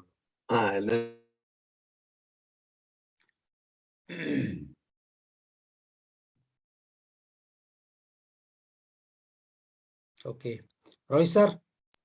സാർ ഉണ്ട് സാർ, ഉണ്ട്. ഞാൻ ആക്ച്വലി വേറൊരു ഞങ്ങളുടെ ഈ മൈൻഡ്ഫുൾനെസിന്റെ ക്ലാസ്സും കൂടെ മീൻസ് ഡിസ്കഷൻ ഓടിക്കൊണ്ടിരിക്കുകയായിരുന്നു. അതുകൊണ്ടാണ് സാറിന് കുറച്ചിരുന്നത്. ഞാൻ ആൽമോസ്റ്റ് സാറിന്റെ 70% കേട്ട് ഫണ്ടാസ്റ്റിക് ആൻഡ് വെരി ഡീറ്റെയിൽഡ് ടോപ്പിക്കാണ്. പ്രത്യേകിച്ച് ഐ മൂവ്മെന്റ്സിനെ, റെറ്റിനയുടെ ഓരോരോ മൂവ്മെന്റ്സിന് വരെ സാർ ആ എമോഷൻസും തോട്ട് പ്രോസസ്സും പറഞ്ഞു തന്നു. ഞാൻ ഇനി ഒരു ട്വൈസ് കൂടെ സാറിന്റെ യൂട്യൂബ് കണ്ടിട്ടാണ് കുറച്ചുകൂടെ പഠിക്കേണ്ടത് കൊണ്ടെന്ന് ഉദ്ദേശിച്ച്. Really worth while sir, extraordinary worth. Thank you sir, thank you. Okay, thank U Roy sir. അങ്ങനെ NLP പഠിക്കണം എന്ന് തോന്നി. സാർ ജനറൽ ആയിട്ടൊരു ഐഡിയ തന്നു. എനിക്ക് NLPയെ കുറിച്ച് വലിയ ഇതൊന്നുമില്ല. ഇതിൽ സംഗതി ന്യൂറോ പ്രോഗ്രാം ഉണ്ട്, അതിനെ കുറിച്ച് അറിയാം. പക്ഷേ അത് പഠിക്കാനുള്ള ഒരു ഇൻസ്പിറേഷൻ സാറിന്റെ ക്ലാസ്സിൽ കിട്ടി. അപ്പൊ ഇത് നമുക്ക് ഇതുപോലെ ക്ലാസ് എടുത്ത് പഠിക്കാം. നമുക്ക് പതുക്കെ ക്ലാസ്സുകൾ എടുക്കും ഇനി. എനിക്ക് ഭയങ്കര ഇഷ്ടമുള്ള ടോപ്പിക്കാണ്. പക്ഷെ ഇത് ഞാൻ പെയ്ഡ് ക്ലാസ് ആയിട്ട് എടുക്കാൻ ഉദ്ദേശിക്കുന്നില്ല. കാരണം എന്താ വെച്ചാല് ഇഷ്ടംപോലെ ആൾക്കാർ എടുക്കുന്നവരുണ്ട്. നമ്മളിനി പക്ഷെ ഇത് നമ്മുടെ ലൈഫിൽ നമുക്ക് ഒത്തിരി ഉപയോഗിക്കാൻ പറ്റുന്ന, കാരണം അതിനല്ല ഈ ന്യൂ ജനറേഷനോട് പറയണമെങ്കിൽ ഈ NLP എന്നൊക്കെ പറയണം. അല്ലാതെ നമ്മൾ ഈ പഴയ പേരുകളൊന്നും പറഞ്ഞാലൊന്നും ചെലവാകത്തില്ല. ന്യൂറോ ലിംഗ്വിസ്റ്റിക് നാക്ക് കുഴഞ്ഞ് പറഞ്ഞാൽ മാത്രമേ ഇവർക്ക് ഒന്ന് ശ്രദ്ധിക്കത്ത് പോലുള്ളൂ. അപ്പൊ അതിന് നമുക്ക് ഇങ്ങനത്തെ ചില ടൂളുകളൊക്കെ മനസ്സിലാക്കേണ്ടത് അത്യാവശ്യമാണ്. ന്യൂറോളജിക്കൽ ലെവലൊക്കെ വളരെ ഇതായിട്ട്, പക്ഷെ അത് ഇങ്ങോട്ട് ഇതാക്കണമെങ്കിൽ ഡീറ്റെയിൽ ആയിട്ട് പഠിക്കാതെ ഞാനൊരു ബേസ് ലൈൻ മാത്രമേ പറഞ്ഞുള്ളൂ. എല്ലാം ടച്ച് ചെയ്തിട്ട് ഞാൻ തന്നെ ഒന്ന് സ്ട്രക്ചർ ചെയ്തങ്ങ് പറഞ്ഞെന്ന് മാത്രമേ ഉള്ളൂ. കാരണം ഈ ഇടയ്ക്ക് കുറച്ച് പോർഷൻ പറഞ്ഞാൽ ഒന്നും ആകത്തില്ല, എന്താണെന്ന് മനസ്സിലാകത്തുമില്ല. ശരിയാണ്, ജനറലൈസ് ചെയ്ത ഒരു ഐഡിയ കിട്ടാനുള്ള ഇത്. എന്നാൽ ഇതെല്ലാം നമ്മൾ ഡെയിലി എല്ലാ ടൈപ്പ് ടൂളിൽ ഉപയോഗിക്കുന്നത് തന്നെയാണ് ഇതെല്ലാം. പക്ഷെ ഈ ടെക്നിക്കൽ വേർഡുകൾക്ക് സ്വല്പ വ്യത്യാസങ്ങൾ. അല്ല, എന്ന് പറഞ്ഞിട്ട് കാര്യമില്ല. അത് ടെക്നിക്കൽ വേർഡ് വെച്ചുകൊണ്ട് അതൊന്ന് അനലൈസ് ചെയ്താലല്ലേ അത് ഇതാവുള്ളൂ. അതെ അതെ, അല്ലാതെ ഇങ്ങനെ ഇതിന് കേട്ടിട്ട് കാര്യമില്ല. ഈ ഭാഗം ക്ലിയർ ആയി എനിക്ക്. ഈ ന്യൂറോളജിക്കൽ ലെവല് അത് എങ്ങനെ വരുന്നു എന്നുള്ളത് ഇതായി. പക്ഷെ അതിന് കുറേയും കൂടി ഇപ്പൊ സാറിപ്പോ എക്സാമ്പിൾസ് പറയുമ്പോഴാണ് അത് കുറേയും കൂടെ ഇതായി വരും. നമ്മുടെ ആ വേഗമായിട്ട് ഐഡിയ കിട്ടിയ അതിലേക്ക് നമ്മൾ പോകുന്നത് എക്സാമ്പിൾസിലൂടെയാണ്. ശരിക്കും ഇപ്പൊ ജനറലൈസ് ചെയ്യാന്ന് പറയുമ്പോ ഒരു വേർഡ് മീനിങ്ങും അത് വെച്ചു. പക്ഷെ അത് സാർ ഇന്നത് പോലെയാണ് ജനറലൈസ് ചെയ്യുന്നതെന്ന് പറയുമ്പോഴാണ് ആ പ്രോസസ് ക്ലിയർ ആയിട്ട് നമുക്ക് ഇങ്ങോട്ട് ഫോളോ ചെയ്യുന്നത്. അത് നമ്മുടെ റിയൽ ലൈഫിൽ ഇഷ്ടം പോലെ ഉള്ളതാ, കണ്ടാ പെട്ടെന്ന്. അതെ അതെ അതെ അതെ. അപ്പൊ ഈ ജനറലൈസ് ചെയ്തു എന്നുള്ളത് ഇങ്ങനെ വായിച്ചു കേട്ടാ കാര്യമില്ല. അപ്പൊ അത് എക്സ്പ്ലെയിൻ ചെയ്യുമ്പോൾ ഇതാണ് ജനറലൈസ് ചെയ്യുന്നത്. ഓക്കെ, അങ്ങനെ അപ്പൊ കുറെ ഡീറ്റെയിൽ ആയിട്ട് ഇത് മനസ്സിലാക്കണം എന്നുള്ളൊരു ആഗ്രഹം ഉണ്ടായിട്ടുണ്ട്. നമുക്ക് ക്ലാസ് എടുക്കാം. ഇതിന്റെ കൂടെ നമുക്ക് കണ്ടിന്യൂസ് ആയിട്ട് എടുക്കുന്നുണ്ട്. ഞാനിത് ഇതിന്റെ എല്ലാം ഡീറ്റെയിൽസ് ഇല്ലെങ്കിൽ യൂട്യൂബിലാണെങ്കിലും ഞാൻ ഇടുന്നുണ്ട്. ഏതായാലും ഈ കാര്യങ്ങള് എന്താണ് എന്ന് നമ്മള് ബോധവാനായി വരുന്ന ഒരു സ്റ്റേജാണ് ഇപ്പൊ. ഇപ്പൊ ഇത് TA ആയാലും ജിയോഗ്രാം ആയാലും ഒരു ആദ്യം ഒരു ജനറൽ ഐഡിയ ആയിരുന്നു. പക്ഷെ അത് എന്താണ് എന്ന് വ്യക്തമായിട്ട് മനസ്സിലാക്കി കഴിയുമ്പോഴാണ് അതിന്റെ ഒരു ഇത് നമുക്ക് മനസ്സിലാവണം. അതുപോലെ ഇപ്പൊ NLP ഒരു പുതിയ കേട്ടിട്ടുണ്ട് ഇങ്ങനെയൊക്കെ. പക്ഷെ അതൊരു ഈ ഒരു ലെവലിലേക്ക് NLPയുടെ ക്ലാസ് അതെന്നൊക്കെ പറയുന്നുണ്ടെങ്കിൽ എന്താ NLP എന്ന് പറയും. പക്ഷെ അതൊരു ഐഡിയ കിട്ടും, ക്ലിയർ ആയിട്ട് പിക്ചർ കിട്ടും. അപ്പൊ അത് പഠിക്കാനുള്ള ഒരു ആഗ്രഹം ക്രിയേറ്റ് ചെയ്യും. നമുക്ക് ഒന്നിച്ച് പഠിക്കാം. ഉം. ജോൺ സാറേ സാർ ഒരു മിനിറ്റ്. പറയും. സാർ ആങ്കേഴ്സ് പറഞ്ഞു, ആങ്കർ ചെയ്യുന്നത് ആ. അത് visual, auditory, kinesthetic, olfactory, gustatory, negative system positive സിസ്റ്റത്തിലേക്ക് മാറ്റാനുള്ള കപ്പാസിറ്റി ഉണ്ടാക്കിയെടുക്കാൻ സാർ പറഞ്ഞു. ആ. ഓക്കെ. അപ്പോ വിഷ്വൽ, ഓൾഫാക്ടറി ഒക്കെ എങ്ങനെയാ ആങ്കറിലേക്ക് മാറ്റാൻ പറ്റുക? അത് അങ്ങനെയല്ല, ഇത് ആങ്കർ എന്ന് പറയുന്നത് നമുക്ക് പോസിറ്റീവ് ആയിട്ടുള്ള ഒരു തലം നമ്മുടെ മനസ്സിൽ സൂക്ഷിച്ചു വെക്കുക. ഓ, ഒരു വിഷ്വൽ പോസിറ്റീവ് ആയിട്ടുള്ള കാര്യം. എന്റെ എമോഷൻ ഇപ്പൊ മോശമാണ്, ഇന്നത്തെ ദിവസം എന്റെ തീരെ മോശമാണ്, രാവിലെ എഴുന്നേറ്റപ്പോ തന്നെ ബാഡാണ്. അപ്പൊ ഞാൻ എന്ത് ചെയ്യും? ഞാൻ ഒരു ആങ്കർ എടുക്കും, ഒരു വിഷ്വൽ ആങ്കർ ഞാൻ ഓൾറെഡി സെറ്റ് ചെയ്ത് വെക്കണം. കാരണം വിഷ്വലായിട്ട് ഞാൻ എക്സ്പീരിയൻസ് ചെയ്ത ആ ഒരു കാര്യത്തെ ഞാനൊരു വിഷ്വൽ ആങ്കർ ആയിട്ട് ഞാൻ എന്റെ മനസ്സിൽ കീപ്പ് ചെയ്ത് വെക്കണം, റെഡിമെയ്ഡ് ആയിട്ട് കീപ്പ് ചെയ്ത് വെക്കണം. അങ്ങനെ അത് ഞാൻ അങ്ങ് എടുക്കുക. ഒരു സിമ്പിൾ എക്സാമ്പിൾ പറയാം, ഗസ്റ്റേറ്ററി പറയാം. എനിക്കിന്ന് ഭയങ്കര മൂഡ് ഔട്ടാണ്. ഞാൻ ടേസ്റ്റിന് ഞാൻ ഒരു ജിലേബി എടുത്ത് അങ്ങ് തിന്നുക രാവിലെ. അപ്പൊ ഞാൻ ഹാപ്പി ആയി. പ്രൊവൈഡഡ് ജിലേബി എന്ന് പറയുന്നത് എന്നെ സംബന്ധിച്ച് ഏറ്റവും ബെസ്റ്റ് ആയിട്ടുള്ള ഒരു ഗസ്റ്റേറ്ററി ആങ്കർ. അപ്പൊ ഞാൻ പോസിറ്റീവായി. രാവിലെ ചായ കുടിക്കുന്നത് എന്തിനാണ്? രാവിലെ ചായ കുടിക്കുന്നത് ഇതാണ്. നമ്മളെന്തിനാ ഈ വിഷം കുടിക്കുന്നത്? പാല് വിഷം, പഞ്ചസാര വിഷം, കാപ്പിപ്പൊടി, ചായപ്പൊടി മുഴുവൻ വിഷം. എന്നിട്ട് നമ്മൾ എന്ത് ചെയ്യുന്നു? നിർബന്ധമായിട്ട് ഇത് കഴിക്കാറുണ്ട്. അതിലൂടെ നമുക്കൊരു ആങ്കർ കിട്ടുന്നു. അത് നമ്മുടെ ടേസ്റ്റ് ആങ്കർ. അത് കിട്ടിക്കഴിഞ്ഞാൽ ഓക്കെ, പിന്നെ അന്നത്തെ കാര്യം രക്ഷപ്പെട്ടു. ഒരു ദിവസം ചായ കുടിച്ചില്ലെങ്കിൽ എന്തായിരിക്കും സംഭവിക്കുന്നത്? ചായ കുടിക്കുന്നവർ നിർബന്ധമായിട്ട് കട്ടൻ ചായ കുടിക്കുക. ഇതാണ് ആങ്കർ എന്ന് പറയുന്നത്.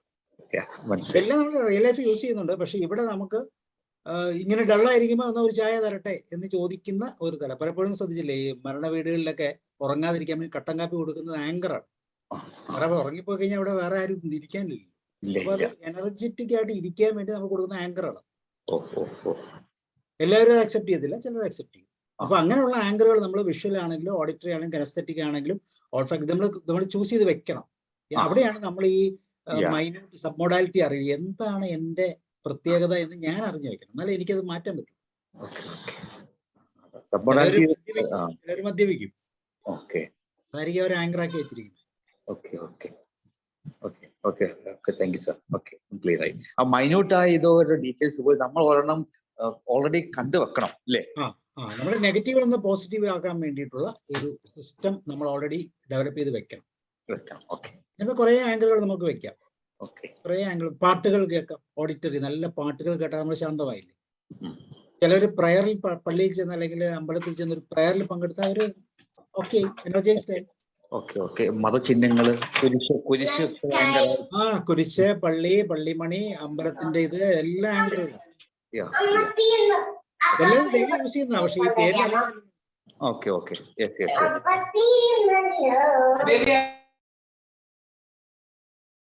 ജോൺ സാറേ, ഞാൻ 7:30 കേറാൻ ഒത്തത്. പിന്നെ NLP-യിൽ ഞാനൊരു ബാലനാണ്. വലിയ കാര്യമായിട്ടൊന്നും NLP-യെ കുറിച്ച് അറിയത്തില്ല. 7:30 മുതലുള്ളത് ഞാൻ കേട്ടു, സന്തോഷമായിട്ടത് എല്ലാം മനസ്സിലാക്കാൻ ശ്രദ്ധിച്ചു.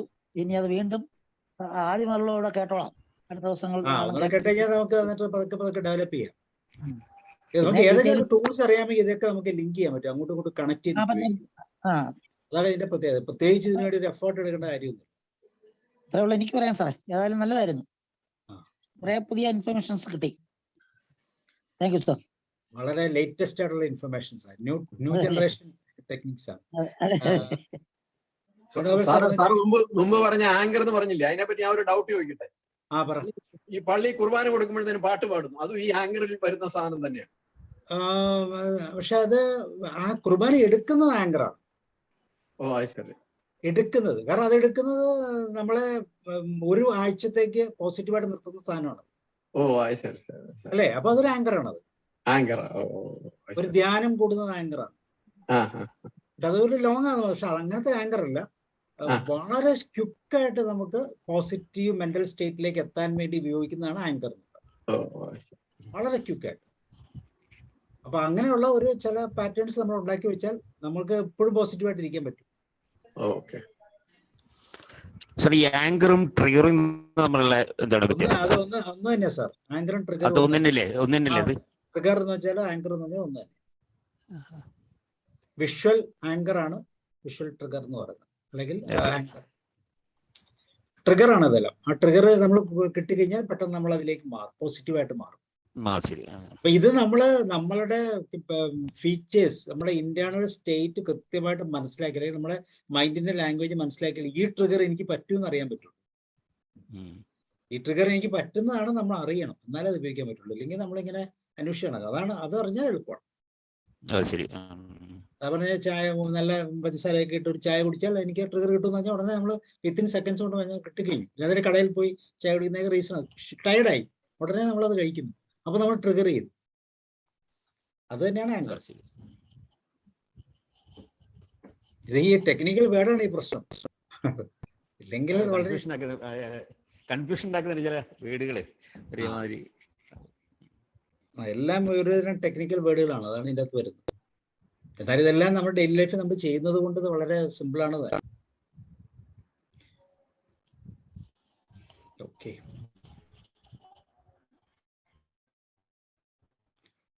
ഇതിനൊരു ഷോർട്ട് ടൈം, ഒരു ടൈം ഫ്രെയിമിനുള്ളിൽ ഇത്ര സെക്കൻഡ്സിനുള്ളിൽ നമ്മൾ ആങ്കർ ചെയ്യണമെന്ന്. 10-15 സെക്കൻഡിനുള്ളിൽ നമ്മൾ, അല്ലെങ്കിൽ 20 സെക്കൻഡ്സിനുള്ളിൽ ആങ്കർ ചെയ്യണം. അതാണ് കറക്റ്റ് ആങ്കർ എന്ന് പറയുന്നത്. അപ്പൊ അത്ര ബെസ്റ്റ് ആയിട്ടുള്ള സാധനം വേണം നമ്മൾ കണ്ടുപിടിക്കാൻ. അപ്പൊ ഒരു പാറ്റിംഗ്, തോളത്തൊരു അടി കൊടുക്കുക, അല്ലെങ്കിൽ ഒരു ഹഗ്, ഇതൊക്കെ വളരെ ക്വിക്കായിട്ട് നമുക്ക് ഇത് കിട്ടുന്നതാണ്.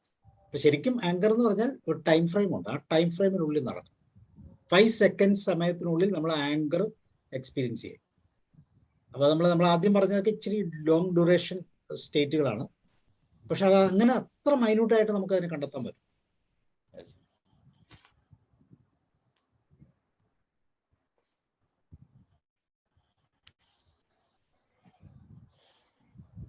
ഓക്കെ, വേറെ എന്തെങ്കിലും ലങ്കോ സാർ എന്തെങ്കിലും ഉണ്ടോ? ഇല്ല സാർ, സാറിന്റെ കൂടുതൽ ഇഷ്ടപ്പെട്ടു. ഞാൻ കുറച്ചുകൂടെ യൂട്യൂബിൽ കണ്ടിട്ട് ബാക്കി സാറിനെ പേഴ്സണലായിട്ട് വിളിക്കാം. Okay sir. ഓക്കെ, അപ്പോൾ നമുക്ക് എന്നാൽ അതിന്റെ PM. Thank you sir. Okay, fantastic programme. Sir പറഞ്ഞ പോലെ നല്ലൊരു NLPയുടെ അടിപൊളിയാണ്. നമ്മൾ ഈ ടൂളുകളെല്ലാം നമ്മൾ അങ്ങോട്ടും ഇങ്ങോട്ടൊക്കെ പരിചയപ്പെടുന്നത് എപ്പോഴും നല്ലതാണ്. We shall meet further, sir. Thank you. Okay, അപ്പോൾ thank you and good night. See U.